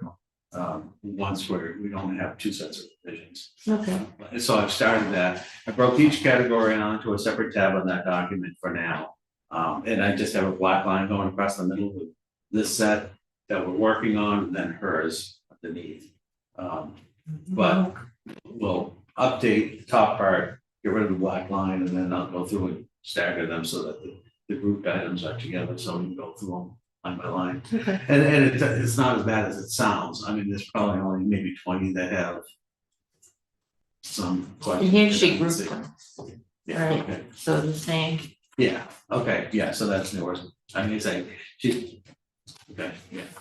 I was working off of the previous. Right, I guess we just have to get all Well, of the same she page. sent out hers as I was about to send out mine. Right. Well, Right. I'm like waiting, and I'm like, am I getting something from Mark? I'm like, oh God, the meeting's tomorrow. So I Yeah, I didn't know. wanna not have anything to discuss, so I just sent mine out, and Okay. you sent yours out like 15 minutes Yeah, later, and I'm like, yeah, oh, well, because I no, opened my right? email to send it, and it's like, oh.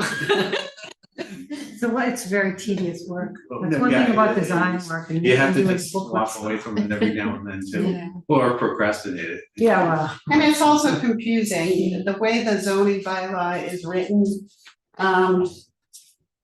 Like I said, it breaks it out to certain districts, so there's some that apply to pretty much all districts, and then there's some that are only certain business districts, and then there's another one that's just downtown business or just downtown neighborhood. And so it makes it cumbersome to do this. I just want you guys to get on the same page, so you're not doing it, he's not doing it, Right, just, that's, yeah. yeah, it's, and until we merge everything, we'll be fine, so we'll get these wrapped up and then. But I would say a lot of them are identical, you know, the above and below the line are identical. And say, these are the only differences, and then the ones she's kind of refined since then. Okay, so we have that So- last page with the line. So are you gonna take her stuff into your spreadsheet, or she's gonna take your stuff into her spreadsheet, like, cause it, right now, it seems to be two. so- Well, do you let me do it first, and then I'll send it to you, you can double check it, because you're better at doing the districts, because you know them and I don't. Oh, I don't wanna do those districts again. I think the way I did it here is pretty much. That I noticed that there were a couple where I didn't write the district, so that means that I have to double check We it. can leave the districts off and then say that, but we'll combine them with this one too, that works. So what is ultimately going to be the end product? I guess that's the That's what I'm looking question, to. like, Well, I think, which format do you like to use? Do you like to use his format, which I think that's like I 13 can- pages, or Right, and I can- mine 11 by 17. yeah, I think they're Which kind of the combines same, it. but there's different columns. I consider mine a work in process, you know, just something that I can use in Excel. And it's going to get exported into Adobe Forms or something like that. Yeah, we talked to them about it to make it into a PDF when it's done, so that there are pages that are readable pages, because these are not really readable Right. pages. So when it gets this small, I feel like Oh, I'm getting ready for town Yeah, and meeting. say, even since this one, I mean, how many pages does it come up to now? It's something, it was, It's like 13, yeah, it and was this one is. something that I didn't even wanna print. I think But it's that's 8 because I'm pages. concluding the before and the after too for Yeah, now. yeah, so you have And to. that kind of doubles the length of it. whatever. Yeah, but I don't intend this to be the final format at all. And with yours, I find it helpful to have the column that references the bylaws, but if it's highlighted, it's kind of this, but it's nice to have the exact number too. Hmm. Not Well, that I you can don't just think type I in the mind exact that. number and find the bylaw. Yeah, because I think that's, I mean, somebody who looks at paper more than computer, which is me. And we're finding even that when we're going into, our meetings, if you have something here, now that we're back in person, you don't have the convenience of that screen to get everything from. And then sometimes the screen goes down, or you hit the wrong button, it goes somewhere else. So having something in hard copy, I think is the best way to go. Once you guys have put these together, and then what I'd like to see is a rival PDF with that you can then make some adjustments that look more like the design guideline book. And anybody reading it, I mean, this certainly size-wise is much easier than this size-wise, but that's, Yeah, well, that's it's just without like saying. print too. Yeah, so, but when somebody says, well, can you send me a PDF of it, and then they put it on their little computer, they're gonna get this and not this. Well, this So- can be converted into a PDF. Yeah, I'd say, they're almost, I mean, other than printing in landscape and portrait or Hmm. whatever, I mean, they're kind of the same format. Is this I mean, one and this is the started other? as the other, and, Is that one, this is the other? yeah, which, there's just a different number of columns. Okay, and then we have to decide which columns we want to see. Well, I say, I have them all in there right now, because we need the districts. Yeah. I like having the reference to the bylaw Yeah, number. I like that too. The pull down is something that when we get to the rubric, if I'm saying that correctly, that requires some scoring. So that what the old pull down was, and those cells then transfer to the cover page, which is like the report card. So those are all down the road. To make it simple, you really have to make, the spreadsheet itself kind of complex. So, but you have to go through these series of steps. So one of the steps in the future is that when you come up, right now, the rubric itself is going to be the 12 categories or 14, whatever the categories are. We have to combine those and try to get that as low as possible, so you get a report card that only has like 6 grades on it. And then you have to weight them, because some things are more important, and not, but as a group, we have to decide that, and this is just the standard procedure when you're setting up one of these scorecards. And we can skip it if it's not necessary, but it's nice to have the 1-page summary. Cause that's the spot where we can put in our comments, And the comments would be, like in the past, what we do is we write a recommendation letter to the special permit granting authority, so. We take the comments and just use those to write the memo. Yeah, that makes it easier. Well, things that aren't Copy and concerns paste. that aren't captured can go in the comments, but, the grade itself is the only thing, if they're a straight A student, the project, advances, and people are gonna read the grades, they're not gonna really necessarily read the comments, that's just to cover ourselves for, I like the That's not, comments. see, I'm looking at the comments become conditions of approval. So the grade isn't, okay, in well, I'd say if we my don't. opinion, is not as important as, like, for me, as the person who's writing the decision for the planning board and the ZBA. What I'm looking for is I wanna know, okay, like one of my comments was. You shouldn't use that decorative fence for screening of the dumpster. My recommendation is that it should either be a vinyl or a stockade fence, so if the planning board agrees, and if you guys make a recommendation, then I would put as a condition of approval. Prior to construction activities, you are going to revise the site plan to depict a white vinyl fence around the dumpster. So that's how it works ultimately at the end. I think the term, I'm the same way. When it comes time for me to make sure that before occupancy is granted, I go right down that list of comments in the decision, okay, and that's Right. all I really pay attention to. Everything else above that on the document is just general information. The only thing I can really enforce is the conditions in the decision. I mean, the only thing is we don't call it Hooper, that's the only thing, I mean, because that is a synonym for school, report card, so. Being on the board, like the planning board though, I'm afraid of giving grades. Because then that'll be come from lawsuit, because they'll be like, well, we got an A, but now you deny Well, us. but you have, if you have 14 different categories and the sample was, conforms to all bylaws and guidelines for each category. If it doesn't, then it drops down to the next level, which variances are requested for non-conform, but meets all guidelines, and then there's a certain tier, on the pull down menu, that's the thing. Rubrics are designed to be either a box that you check off for teachers to just kind of say where the student is, or a pull down menu, which does the same thing. So it's using the word is, I'm kind of going that way because there was a big deal about using that word. I had to look it up to find out what it meant, and then watch videos on how to do them.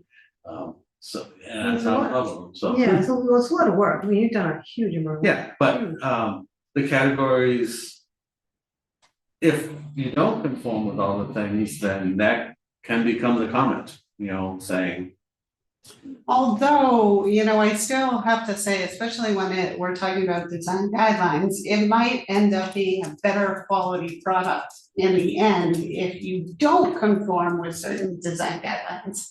Because remember, those are just suggestions. So, it's not a one size fits all approach. So, maybe the project looks better if you have a different style of window, or, you have, this type of landscaping versus this type of landscaping, so that's the challenge, is if it's a report card type situation, it still could be a great project that's gonna be, a benefit to the community. So even though they don't necessarily meet all the design guidelines, they meet other design guidelines really, really well. So, you know, maybe it would only be an 80, but maybe it's a beautifully designed project. So it's worthy of approval. Well, what I'm more familiar with doing, you know, do new product development, so you have different phases, you do a checklist. And then at the beginning of the you go through the checklist and you make your notes as required. Then you do an executive summary, highlighting only the important things, which, you know, the shortcomings, you know, strengths and weaknesses. And then it's just not calling it a rubric anymore. Okay, get back to that when it's just a suggestion, we do a lot of work for just a suggestion. Oh, yeah. Yeah, It that's seems to why me that, it was, I felt it was really important to put the mandatory requirements in here. I think absolutely. suggestions should never count against somebody either, so maybe it doesn't even get a score. But, you know, that's the whole thing with the word suggestion is that if you when we look at it and we say, okay, we talked about that fence, okay, do we suggest that you move Dave Aaron's pretty good about, can you move the dumpster over so many feet because of the plow and this and that, where they put it somewhere and nobody's really looking at that, but he does snow. It's not that he's necessarily doing it for landscaping, but he's looking at it as the snow part. It's still a suggestion. It's not like they're told that they have to do it unless it's too close to the lot lines, if I'm not mistaken. So if it's a standard, they have to do it. Right. Or they have to request a waiver, Right. and that's legitimate, they submit a written waiver request, and then the planning board discusses it, and then they literally vote. Right, Whether to grant the waiver or not. right. And, but the guidelines Well- is just a suggestion. Right, so if you fail a guideline, Right. there's no recourse, you don't have, you know, a board of appeals for that. So it shouldn't count for any, I mean, actually though, if you're scoring this thing, Yeah. a guideline is weighs more than a bylaw, which is not right, because there is no. Yeah, and I think the score is based on the fact of what the design looks like, because it is a suggestion, and have you followed the suggestions, how often? That's where your totaling is coming from. But if we continue to hear it's just a suggestion, and just a suggestion, we don't need to be here. Oh, no, I mean, I think you're looking at the project in its entire context. So, okay, so there are these design guidelines, but you're looking at, oh, okay, you know, what are the species of street trees that they're proposing? And, you know, one of these is in the parking lot and it's not salt tolerant, so that's a bad suggestion. So then your suggestion is, you know, I like your landscape design, but I want you to change this tree to this species of tree. And then you also having to do with, you know, there may be some projects where you would like to see decorative pavers instead of, you know, just concrete sidewalk. So that would be a suggestion that you make. So, And that carries, not that one carrying forward, but a good example was on Hudson Street where we have the Mammoth two-family. And at the time that went in, they didn't have a walk that came from the front door out. They only had the walk that came to the side porch, right, and then they could go into the garage. And they yeah, so said- that's a So we said, suggestion. but I. But was the it as key is it's suggestion? supposed to be I a think, collaborative yeah, it's- process. Yeah, but is That's that, what they told isn't that a guideline or is that a standard? To have a walk space? Like I said, we definitely need to, It's just a clarify. guideline. Yeah, we need to definitely clarify which is the guideline, which is the bylaw. Yeah, so when I do my review letter, I'm particularly looking at standards first. Yeah, So those, if they're not complying with the standard, you'll see, I'll say, you know, please modify the plan to conform with this specific section or submit a written waiver request. okay. And, but when it comes to the guidelines, I think it should be a conversation. I mean, ideally, it's a matter of, okay, well, you know, I think it'd be a good idea for you to put this walkway here, and then they say, yeah, I think that's a great idea, I'm gonna make that modification, or they may say, kind of like the conversation with Dave Cooley about the hardy plank. You were suggesting that he do the hardy plank, and then he gave you a reason why you couldn't do the hardy plank, and okay, it's a conversation, it's not a, you must Which was do hardy cost, plank. which was kind of funny, because they have the same cost. If they haven't seen that. But I think it's all about your perspective, so the conversation is, well, I want your project to look as good as it can look. He wants the project to look as good as it can look. So let's figure out how we can make that happen in a friendly, collaborative manner instead of a, you will do this. Yeah, but Especially if it's a guideline and it's not a standard. Yeah. Well, But we- how do you think? The design review thing, a lot of people are taking minor suggestions too seriously, I mean, so. Well, I don't know that I say that way. I think what is happening is that, what my viewpoint of again, doing the design is different than what your viewpoint is. And that's understandable because we don't really have it formed. We don't have enough there to say, well, this is what I've always thought it to be. It's like, how does vanilla taste? Well, I don't know, let's try different vanillas. So, it's kind of that same problem of, in the past, those questions weren't posed. Then as time changes and people get into different positions, different attitudes come in.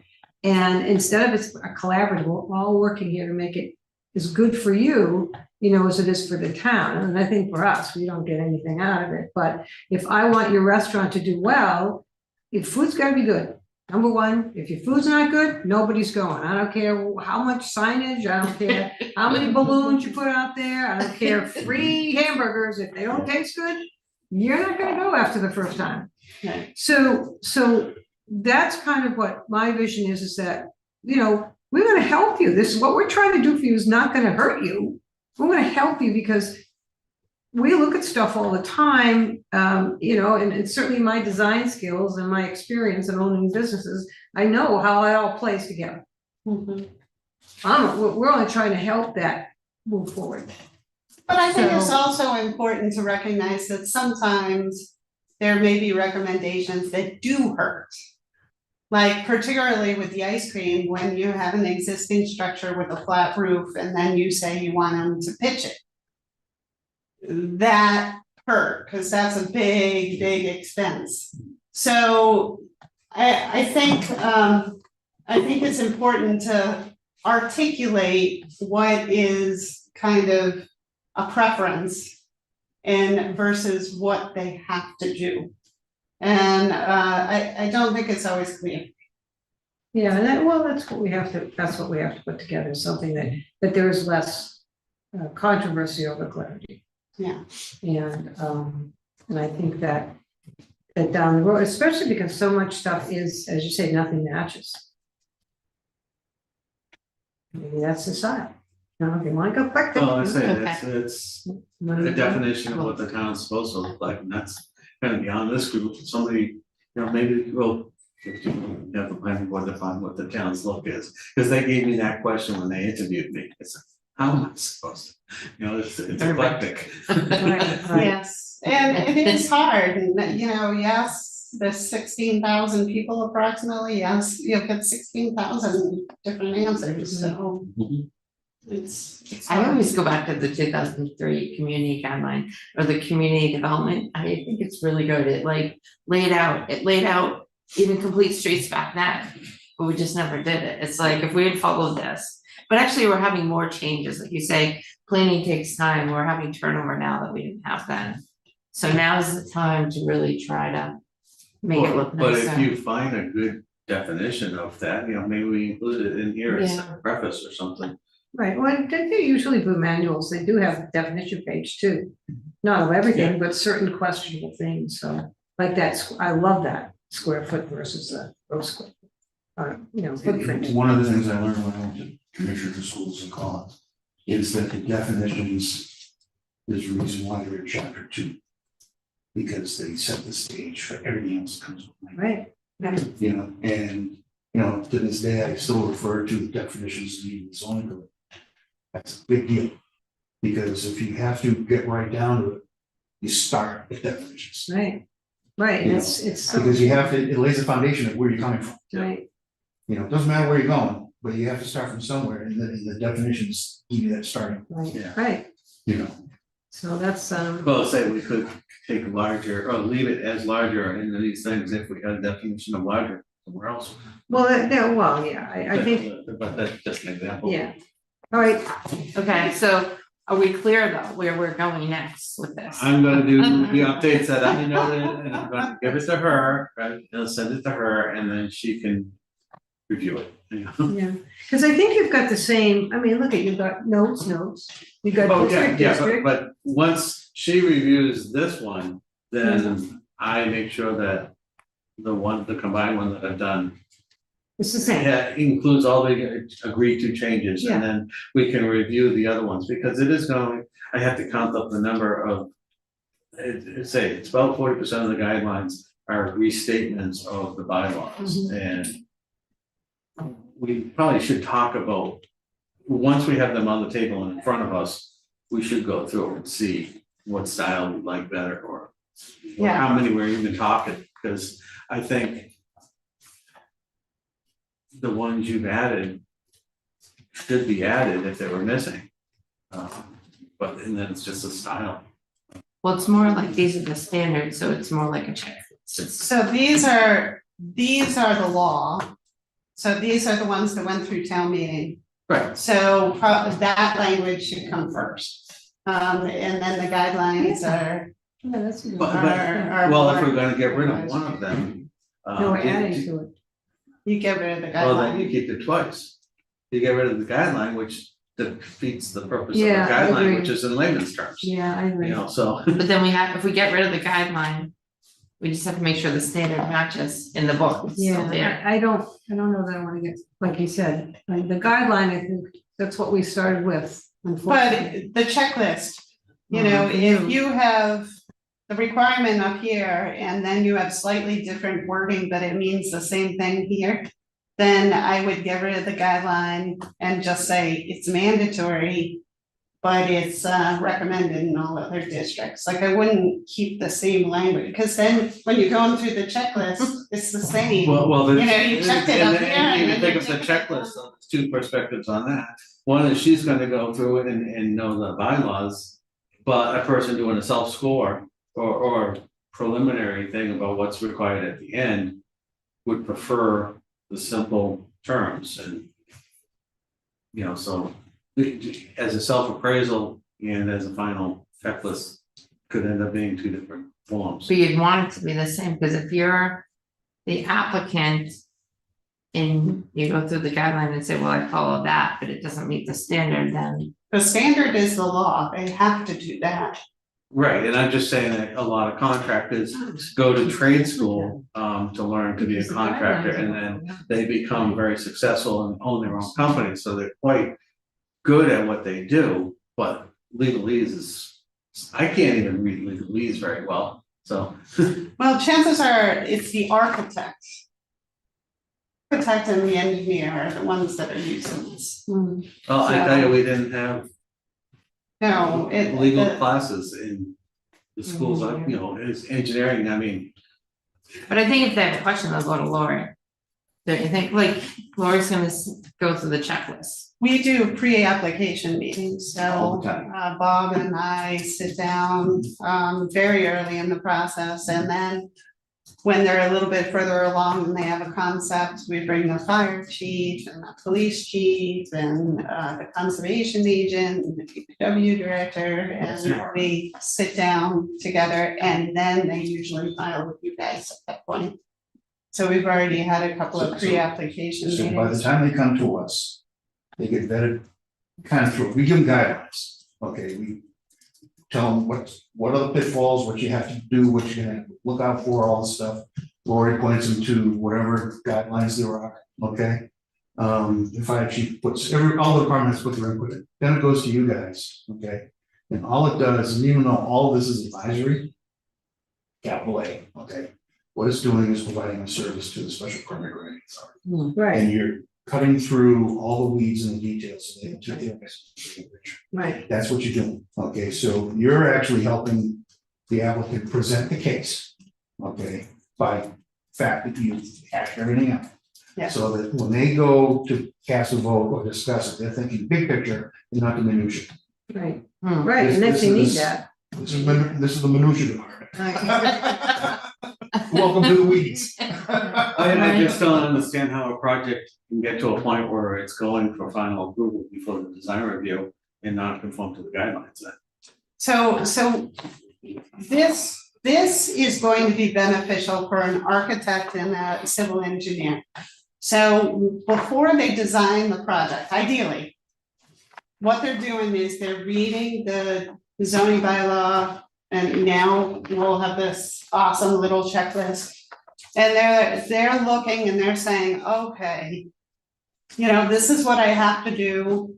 This is what they want me to do. You know, here are some pictures to give me some guidance. And then I'm going to come up with my concept. That's what they bring to Bob and I. That's what they bring to the wider development team. And then they refine it based on the feedback that they get from us. And then they bring it to you. So when it comes to you, it's still, it's a step above concept, but it's not site plan ready. It's still, you know, in between. So then while they're before you, they're revising. So then by the time they go to site plan, a lot of questions have been answered.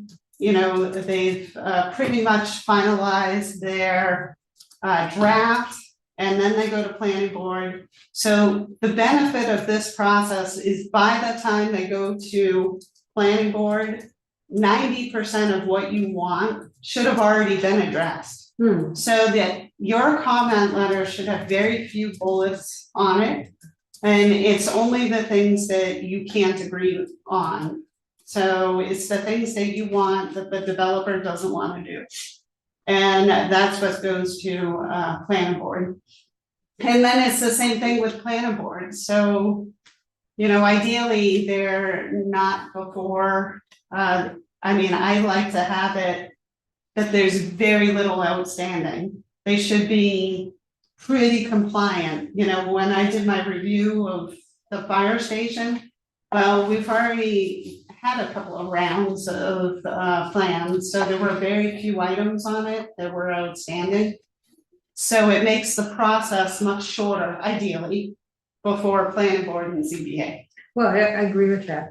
My thought as you were speaking is that these are the standards that they expected to do. Yeah. That you give them at the time you have that meeting of yours. Then they come to design review, which should have the guidelines, because we have guidelines for multifamily or guidelines.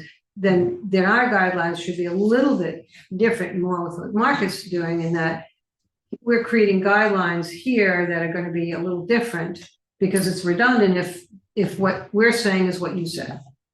Correct? So during those pre-applications, so usually I get a phone call. And, you know, Bob and I meet with these people first. And then I say, this is what you want to pay attention to. These are the sections of the zoning bylaw you need to pay close attention to. Here are the design guidelines. So that is happening like the first conversation. And then, so they should have already designed it, keeping in mind the design guidelines and the design standards. Okay, but when you're speaking of it and you're saying that these are required, which are in there, right? Yeah. So these are already required, so the standards then begin to be seen twice, where the design review guidelines are not. Because if we take it, that's what I'm saying, if we take it away, right, all the work that we're looking at, then it changes the whole idea of what the guidelines are that you give them. Well, So, Lori tends to give, actually she does, whenever somebody comes to her, she points them in the direction or gives them the design Yeah. guidelines, whatever is in print at the time, and the downtown revitalization, of course, and what the duplexes, I mean, all those documents, okay? Depending upon what these people wanna do, Hmm, Lori makes sure that they have that information, in addition to the fact that this is here. right, One of the things I'd like to just advise, if you're gonna incorporate stuff out of here onto this checklist, okay? With a big disclaimer across the top.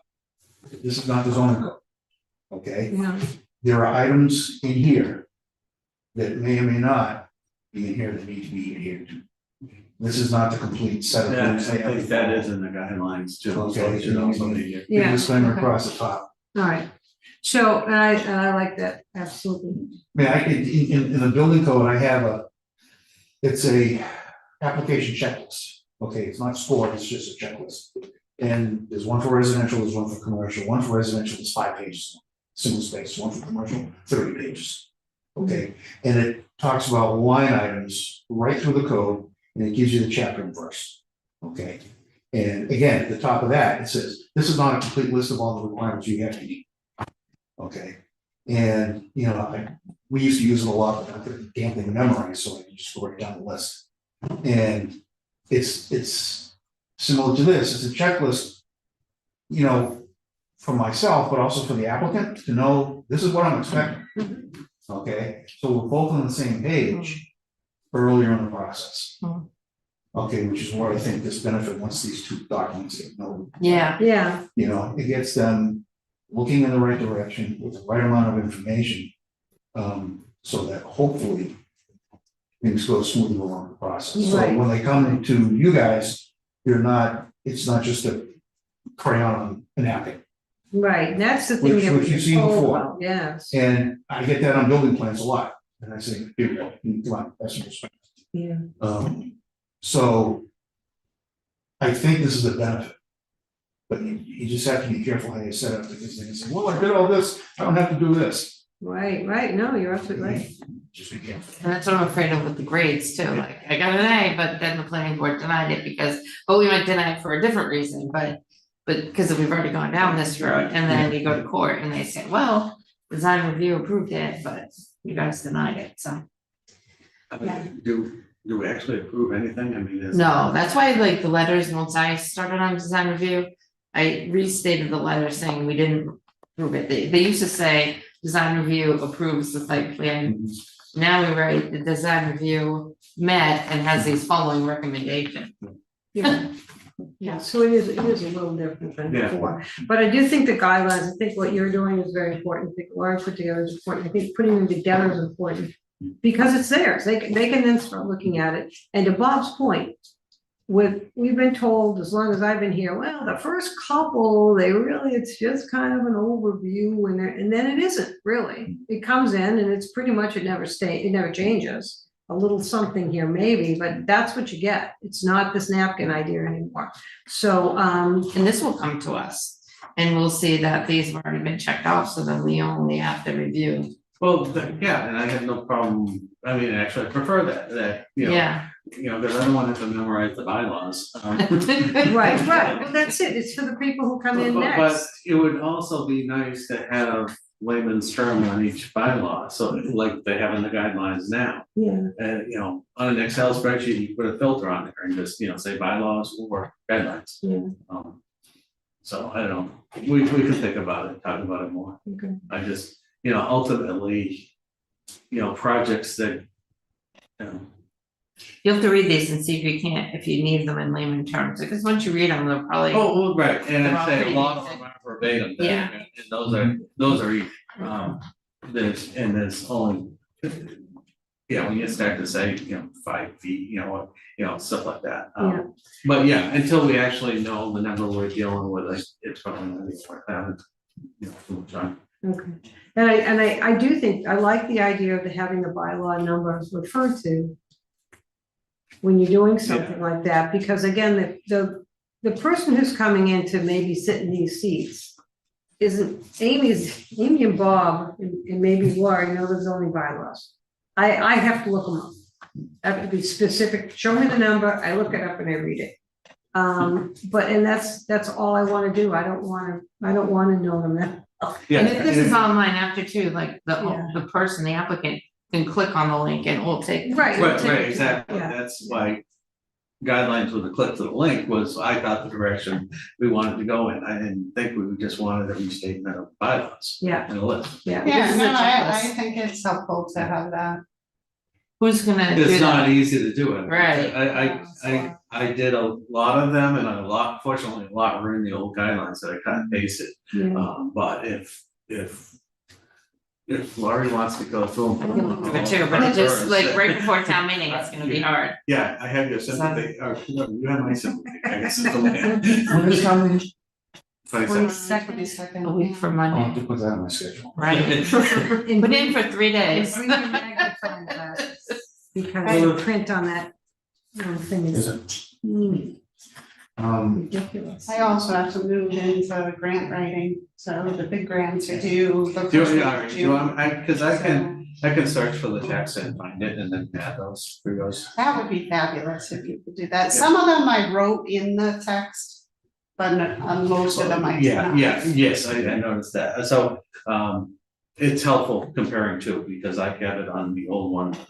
You can just see which ones are match up. One of the things you're gonna have to keep reminded of is that this is a living document. And that every year, at the town meeting, That's right. all of the zoning code Yeah. requirements has to be reviewed for accuracy. Right. Yes, I did not include any of the warrant articles, Right. because they Okay. haven't been Okay. approved yet. Right. Yeah, it's probably overwhelming people, so, but yeah.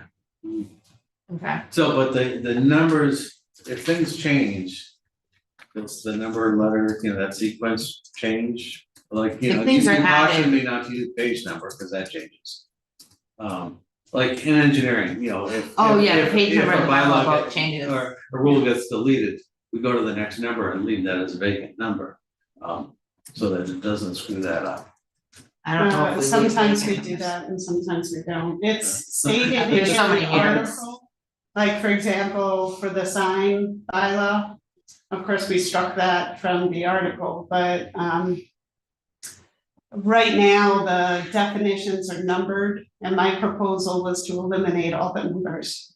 Because it became too arduous when you added a new definition, then you had to renumber all of the numbers, all of the definitions after that, Alphabetical. so. Okay, I and the town doesn't eliminated have any that. document control system, like a Windchill or anything like that? So our zoning bylaw is, we Oh, use. what is something it, 360? E-code? Yeah, some E360, something like that. Yeah, we have a vendor who does our zoning bylaw. But the booklet?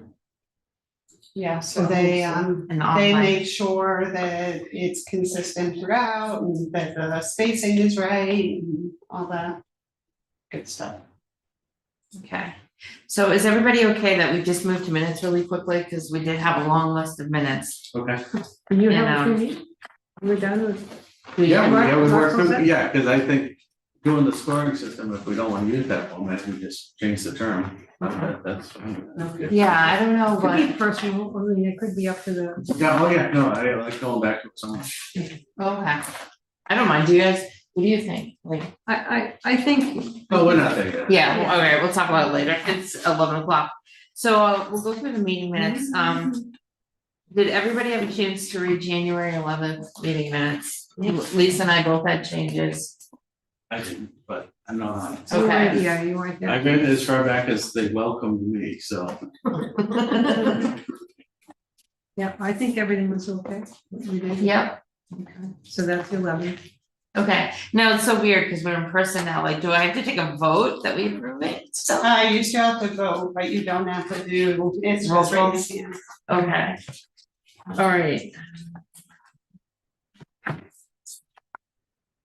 That's what we're talking about right now. Okay, so January 11th. making sure Okay, I'm answering I think yours are in red, Lisa, and mine were blue.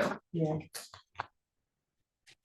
Okay, do you have any other concerns? It's just you and I, Lisa? With these minutes? Nope. Okay, so do I have a vote, do I still have to make a motion? to- Yeah, I move- motion I second, move- I think I'm getting into it. I move to,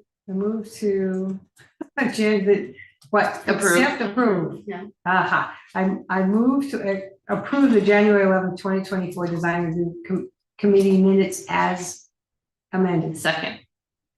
and then we both raise our hand. We don't have to do. roll Lisa call. Maselli, aye. And I'm an aye, yeah. Amy Fresky, aye. That way they know it when they're doing. Oh, is that what they had you do at the Yeah, selectmen meeting? I had yeah. to say your name. Yeah, so that way you know what's going on. Oh, okay. Okay, So this is so. all going back Yeah. to pre-COVID. I forget what we used to Yay, 'cause do. okay, so that's that one. Okay, so next one is the February 8th. Uh-oh, how come I have so many? I feel like a school teacher. Maybe I picked up. I had already read them. This is nothing, but I had already read them last night, so I was good with them. That's another January, February 8th, sir? February 8th. Okay. Did anyone, Mark, were you here? And Lisa, do you have any? Yes, you were, members present, your name's right there. Well, what is this then? That's something else. You just handed I it. know, just put it in your file. Well, where's the, Okay, so some more of these. There's a February 8th, the 29th, Yep, the 7th. 7th I haven't read yet, so I'll do it. All right, there you go, that's the 7th. okay. Okay, so we're on February 8th. I made some changes. Michelle sent them out. Did everybody have a chance to Thinking read that's what them? that is. I haven't changed this. I was Okay. very impressed with them actually. There you go, good job, Michelle.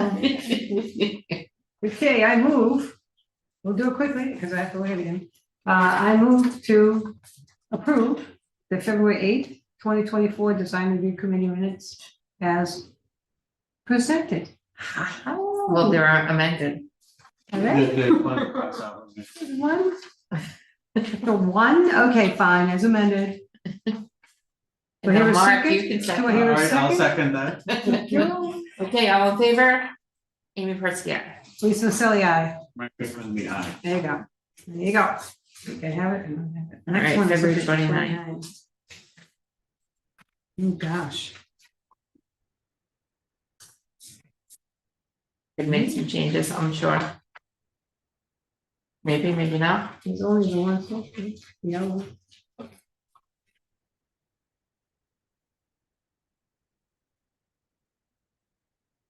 Oh, look at that.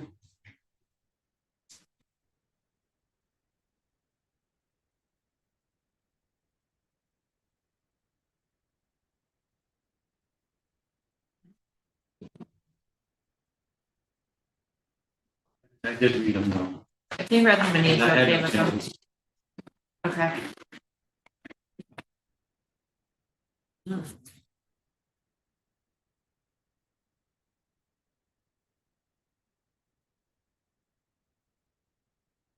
I'm like today. I wanted to talk to you quick after the meeting, if you have time. I need to talk to you long, a lot of stuff. Okay. Yeah, I will make time for you, Bob. I don't, I have a lot of information in my head right now. I thought maybe, I don't know, I think it was, you had a Yeah, I do minute, that. January 25th. Okay, well, the- Really. Yeah, let's do this first. all right, so, I really know from. I move to approve the February 29th, 2024 Design Review Committee meeting minutes as amended. A second, Thank you. All in favor, Amy Pertzky, aye. Lisa Maselli, aye. Mark Bickman, the aye. Okay, next set of minutes, March 20th. I typed them up quickly when I got home that day, because that was the day we did the walking tour. That's on. So I figured we'd forget. I really appreciated that because I wasn't sure where to go. It was a tricky day, because we left and came back. Yeah. You got it? Yeah. Yeah. Yeah. All right, it looks like somebody that, oh, draft, look at that. Drafting. Okay. Obviously, I think. Thank you. Still on. Still, yeah. Do we want to remove any reference to? He didn't make me look at it. Where, no, You because we, notice I'm no, sitting because over we're here minutes, for so a reason. we're talking. That's what we're talking One of about. the Tom Selleck At the tree. time. All right, then, I move the March 2024 Design Review Committee meeting minutes, to be accepted as prepared, right? Is that the right word? Yes, That'll work. That'll work. Okay, second, I'll second. All right, all in favor, Amy Pertzky, aye. Lisa Maselli, aye. Mark McNamee, aye. All right, in 7 minutes, we're gonna bump to the next one. And then Lisa has sent out That's on a something. separate email, right? Yeah, and Lisa, you I had. had a change that I sent late. I think if you look on your email, Okay. let me just, For March seventh? February. Was it February? I don't know, you No, had. hold on, I gotta find it, alright. Tell you, see, that's why I like things in paper. It's just. You would, you. Where are you? Yeah, cause While you look for that, the reason I had the fire station on the meeting is we're going to planning board next week. Are they planning on coming to planning board more than once, or does it matter that design review usually has their letter done and they're finished before it goes to planning board? Yeah, you know, I've of course been wondering. I figured to be safe, I will prepare a decision. For Tuesday night, but it's up to the planning board whether they wanna render a decision or not. And that's what stinks, it's like, because it's municipal and they wanna stay on schedule. And they weren't ready to come back for us. They're just doing a planning board, but then if we approve it, there's no point in us. Because it's already passed our, Well, we don't have any outstanding things, do we? So, I think it was at Street View, but we usually write a memo. And I mean, the tricky thing is they pretty much. The fire station committee approved things before it came to us, which really didn't give us much flexibility to really review it. So, I mean, I could just bring that up Tuesday night, like, if the planning board wants to just. Because even like with the wall, like, they voted on it the night before, then they came to us, so we didn't even talk about the Ian wall. said they were voting on it because they're coming to us. Yeah, they did actually say that in their meeting. You know, I think the way it was set up is that the building committee were the ones, they're the client. Mhm. So in a typical scenario, the applicant is working with the design team and they're telling the design team what they want. And then the design team is coming to design review committee and the planning board for site plan review. So they are the applicant, so they are expressing what they want, but that doesn't necessarily mean what they're gonna get. So my perspective, like I was expecting you guys to still comment on the wall. They're looking at different things than you guys are. They're putting cost into the equation, they're the applicant. So this is what they're saying, their top choice is this particular type of wall. But that doesn't take away your ability to discuss and make your recommendation on your favorite type of wall. So I think maybe it's because it's the town, there was the feeling that they were taking the power away from the design review Yeah. committee, but I didn't interpret it that way. Okay, They're expressing the applicant's desire and just the same as, you know, the Dave Cooley as the owner of the property for 129. He was expressing to his design team what his desire was. And but that is still coming to design review and they're still going to planning board or ZBA for approval, so. Well, they went through ZBA, I thought, though, didn't they get, Yeah, where they needed they through did. ZBA, so They now did. they go back to planning board or no? No, they're in litigation right now, 129, but the planning, No, oh, no, the fire fire station. station. Yeah. Yeah, so there were only certain things that the ZBA had jurisdiction over, so the ZBA voted. And now they're done with ZBA. Okay, but then. So now they go to planning board, so it's the next step. I guess what was tricky, and it probably hurt more to watch their meeting the night before our meetings, because the discussions that took place was somebody on the board would say, do you wanna go to design review? And they're like, no, we're voting tonight, this is the wall we're gonna go with, like, so then you come to design review the next day and it's like, well, they've already pretty much said, this is the one pick, this is the one we're going forward with. yeah, I just felt they were irrelevant at that point. Yeah. But in their defense, though, they do have two former design review members on their team, so. you know, it was covered kind of in their Well, opinion. we don't know. Did they talk about it in their opinion? Probably. Because, Yeah, I mean, I didn't watch all of it, but, I mean, they're competent people, so, and they're architects. Well, the other thing is they said at the field meeting out there, and the architect said this, and we had the same issue with Grafton when we built the fire station. Was that, you know, you pick out a product and that may not be the product you wind up with. Right. So, you know, whether it goes to the fire station building committee or the design review committee, it's possibly irrelevant to both committees. right, well, and you know, to that point, I've gone to a couple of different building shows now, and the zinc is a product that nobody wants to use because it runs. So I said, I want documentation to that effect. I talked to 2 different people in the trade show, and they're like, oh my God, you don't want to do zinc.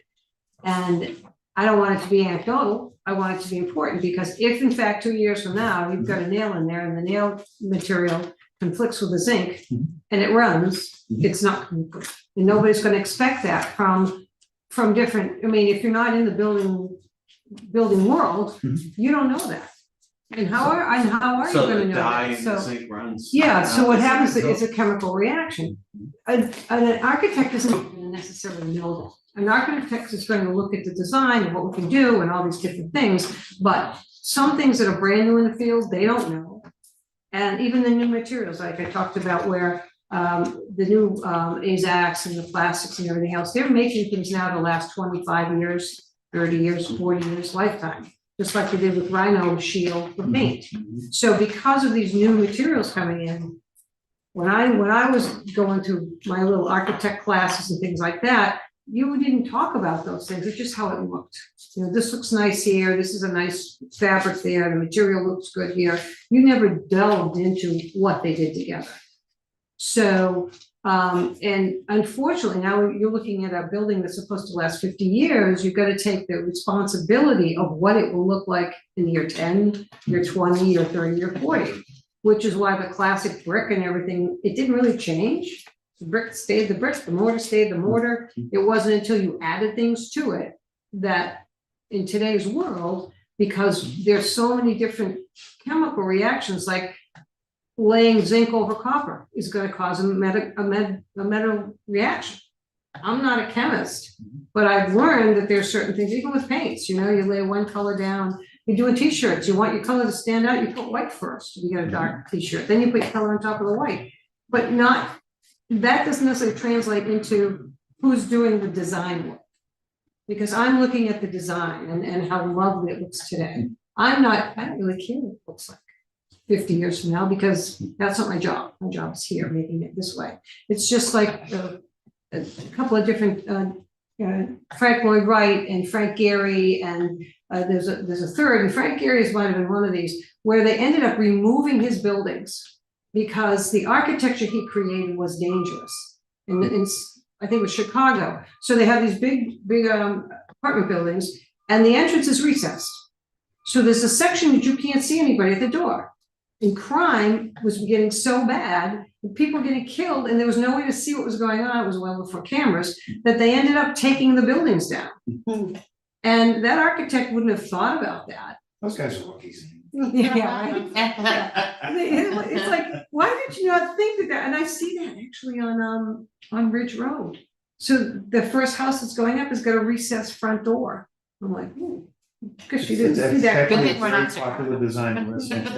Right, these days, and yet you'll see what happens down It's the a road. high crime district. Yeah, it could be.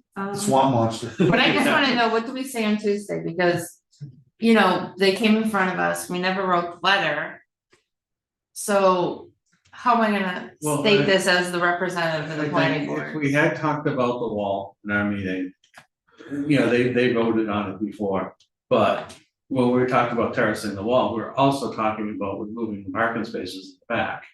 And Oh, so yeah, they did went they do together, that? but they terraced the wall and added parking spaces, which, naturally pushes it way back.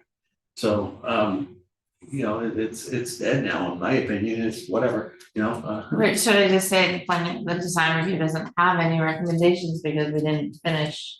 Well, I know that part's dead, but we didn't Yeah. really, Well, I mean, there's no point if the planning board goes forward with it to have them come back to us again, like, Yeah, that's true. No, It's such I a- mean, yeah, if the planning board renders the decision, then this Yeah, is so done. they're all gonna look to me though and say, okay, we did design review, say, well, we didn't really finish the review.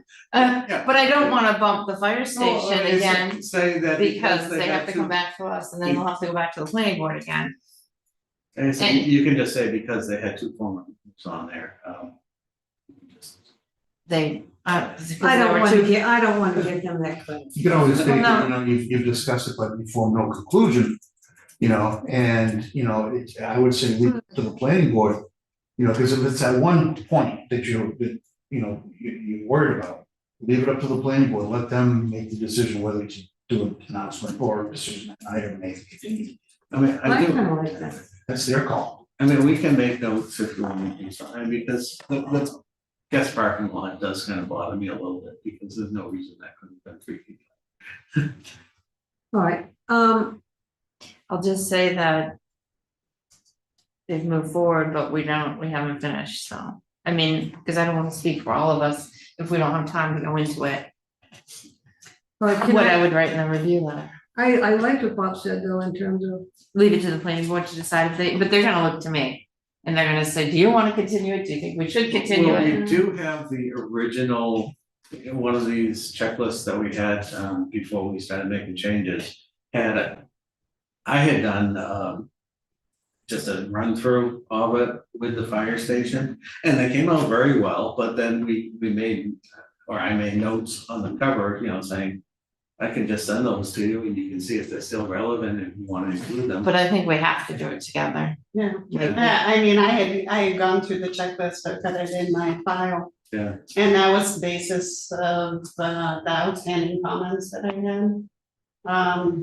But that's just me, that's Right. my letter, that's not Right, so unless we your- all do that, Yeah. sit back and merge one, and we don't really. in your have time for meeting, this. Lynn? Tuesday, I mean, what you could do is, so this has the design guidelines and the standards. Yeah, I mean, you could just quickly go through it now if you want to.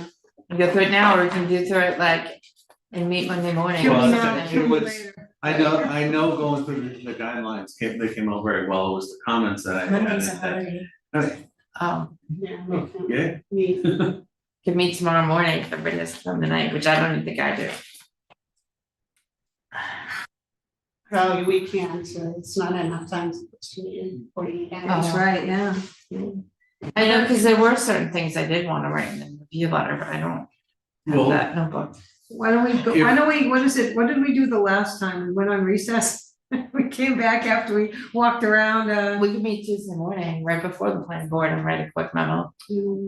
It's still 48 hours. as like the chair, Because do of the you have, holiday. Oh, wow. So do you, it's can you just merge our comments onto one document? not with I us mean- here. how much you Well, want if- to eat at noon. Be the closest you can eat, it's like Do you wanna 11, meet at noon? 16 or. On Tuesday, just have like an hour, Okay. maybe, Tuesday, what's the date? I don't know. Tuesday's the 16th. 16th. 17th, ooh, 17th, I got something going on. Your taxes are due, taxes are due the 17th, this is the 16th, So I know my wife will be busy. so. I have no events on Tuesday. Oh, okay, all right. Can everybody meet Tuesday at noon and try to like, punch out a memo, or should we Yeah, just say we yeah, have no. no? Do we wanna go through our sheets and bring them and, you know, cause I already have mine done, so I'm Oh, volunteering. look at you. Yeah, I think Alright. we have to do it together, I'm not ready to do it right now, it's like Yeah. 11:30. Yeah, me too. I have other things that I'm supposed to do. I have a little complication that I'm on I'm on a engineering roundtable. At noon, No, it's just that I had to take an oath on that where I have to, when I see safety concerns, I have to document them. And Ah. I get out of that on this, cause hopefully it never comes up. Oh, I don't I know, know, we'll have I'm to talk on about that screen Tuesday, now, so- Yeah, so- no, we won't. Tuesday's It's just cheap. the review. yeah, I think we'll just try to review and do a memo. Okay, that's a good idea. And I have that, I found what I want, that I did send you, but I sent it from here. So I don't know if it's in those on there, cause I'm not connected to Do you your wanna bring it internet, up on Tuesday? but I can read it. Oh, you And I read did it. send it, it should have come through, but I couldn't find it. So for the amendment on the January 25th. When did you send that? Today, this morning when I got here, because But you sent it to I don't- Michelle. I sent it to Michelle, I didn't send it, I just Okay, did cause I don't Michelle. have it. No, here. and I resend it once I get back to my computer. So do you wanna read it But now? I'm or just do- gonna read it now, Okay. so that you'll you'll know what I'm doing. Because those are our posted, right, January 25th. Yeah, can you 24th. make an amendment though to? We did it once with the board, but not when you were here. Like Lisa, you can explain it. All right, what I did was I watched the last planning board meeting. And there On was the a 20 oh. oh, just the last one, whatever the date was. And, 16. okay, and there was, Don't be- yeah, I- yeah, that was one who gave me a hard time. And I went back and watched the video and I watched exactly what, I listened to exactly what was said and I transcribed it from the transcription. And basically at the 39.22 mark, Dave Barron says, quote, "Let's see, your roof deck up on top. Again, depending on how the wall goes and where we set up some sort of shading up top there for you guys, otherwise, no one will ever use it. I've seen it in project after project at different restaurant and rooftop restaurants where they've been designing with no shade. Some shading goes up top would be great, whether it's done with shading that comes off the building, which is my favorite, or separate shading with tables and whatever, not my favorite because it could go away in a windstorm, but something. I'll let you guys investigate that, period." And that's what he said. So there was no discussion on what should be put there. So he said awning or umbrellas, basically. Yeah, Well, he said his preference was something that comes off of the rooftop. Right, so, which would be an awning. in which my was an opinion. awning in his opinion too, but it wasn't, I Well, a mean, pergola doesn't come off a building, it comes up from the ground. It's a permanent structure though, and Yeah. then he said that the umbrellas were not his preference, so. yeah, because they could blow away, but That was just their interpretation. Yeah, but I mean, as far as our guidelines go and our checklist goes, there's nothing about shade. right, and So, It so should be he taken in that context as his opinion. put on the line being told, that's gotta be in there to say it. That wasn't mean, said. In fact, any personal opinion like that, if we want that to be official, we should put it to a vote to see if we agree on it. Yeah. So you just wanna add that to the minutes? I wanna add that to the minutes because that's specifically what was said. And so in the future, if they go back and reference anything, that's what was said. I mean, personally, putting in a pergola anywhere, it's not shade unless you're gonna grow grapes. How about putting it, since those minutes are already accepted and posted, how about just today's minutes would Okay. reflect that? All right, Instead of that- modifying Yeah. the. Then it'll still be something that comes up. that's right, because it happened today. Okay. Okay, but I do have a question too, like, just for the design review, like now, Bill, I feel like we've always been collaborative with the design review. And we do make suggestions sometimes, like, cause Dave in his expertise says, I wouldn't put the dumpster there, cause when you're plowing, just different expert opinions, but they're not necessarily on the checklist. But then Bill was saying at the planning board meeting, well, why are you guys making suggestions that they're not in the good guidelines? I guess, I think maybe, just being an observer, somebody who attends and correct me if you don't agree with me. I think sometimes the suggestions come across as, I want you to do this. Right. And maybe softening the verbiage. So when you're making a suggestion that's clearly a suggestion, say, I have a suggestion for you. This isn't a requirement, but I think that changing the design of the windows would be helpful or Well, whatever. this is where, I have a sheet, I started the rubric on top. I said that wrong, but underneath, when it was an executive summary on top, I had concerns. Just safety And it was just a concerns. place for us to list, safety concerns that beyond the scope of our things, just comments that we had. I mean, to cover us, saying we said something about it. And then this also includes the bonus sections, like the awnings and stuff like that, where if they did score poorly, there is a way to, improve the score, so we can look at including this back into the summary page. so suggestions, concerns is just a little thing at the bottom. Yeah, like with that, I'm gonna bring up the ice cream. I can't remember who said it, but it came across very forcefully that he had to change the roof. So it's a flat roof and it had to be a pitched roof. And there's nothing in our regulations because it's an existing flat roof building, so it would have been grandfathered under the standards and the guidelines. So there's nothing in the regulations that said that he had to make it a pitched roof. But it came across very forcefully that he had to make it a pitched roof. So that is an example, I think, of what Bill is talking about. Okay. Did they give the Well, option of a, you Do know, you a remember false when you facade told me to make it look like a pitched roof? Well, no, or- you know. I that was wasn't dark involved in that, so. Yeah, that he would've been a was nice changing the compromise. facade. I But he don't said remember no what one the ever roof line was like, Yeah. but he was, you know, he has a cinder block building. And he was going to change the facade, so it looked quite different than it currently looks. But I think that's what Bill Well, was talking any about. false, even a false facade of a pitched roof isn't gonna fit in with the fifties diner, you know, one of the projection roofs will. But Right, Yeah, But I felt like Bill brought up the pergola, and like when Lisa just read that about the pergola, like I felt the way Dave said it was like, you know, I've, it was just a you know, personal it's just a opinion. personal There opinion. wasn't it anything was a telling, suggestion. yeah, it Yeah. was terribly suggestion. And but I Just felt the whatever way you he guys did want. it too was like really laid back. It Well, wasn't I like, think they wanted a pergola and this gave them justification to spend the extra money on it. I don't know, but And I make just us the felt bad like guys, so. at the planning board was hard because he's like, well, you guys told him to do that, and then you Yeah. changed that, and I'm like, well, we didn't ask for that, and. But he was kind of saying, well, then, you Well, know, he was just repeating what he heard too, I think, so Yeah. I think it's got skewed a little bit each time the story was told. I just don't want The things mulch skewed was even the at other town example. meeting, because people say thing and it becomes a fact, and it's like, well, that wasn't a fact. Yeah, that's true, because I remember being at appropriations and the chief said at appropriations that night.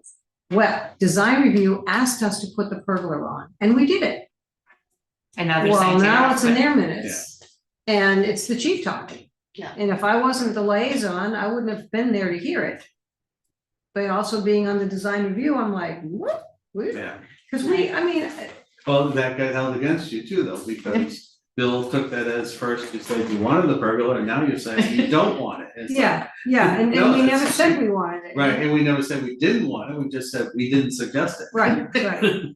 I don't know, it just too Yeah, and bad it's that just- it's where it's at. Yeah, and I think it bears saying because it was so, he was so adamant about it. You know, and that's where we all work as a team. And it takes somebody and try to throw them under the bus when it wasn't actually. Well, I say, in Bill's defense, it's clear that he had talked to other people to hear their complaints about this, to try to help us. And brought them to Amy's attention. And they're defendable, so it's probably better that he does, it would have been better. He could have outside done of it, the he meeting. could have done it, you know, Yeah. unless. Yeah, he should have talked to Amy maybe before the meeting or, Or ask the question, did it happen first? So. All right, so I wanted to clear that, so that's gonna be into today's minutes, I'll redo it, and I think it's important, I think, you know, we all have to start looking at, you know, the long-term effect of when something like that gets said, because the next person, and the next person, and the next person. Yeah, I hear ya. Okay, All right. are we ready, so we ready to, Do we have to take a vote to adjourn? I think so. No.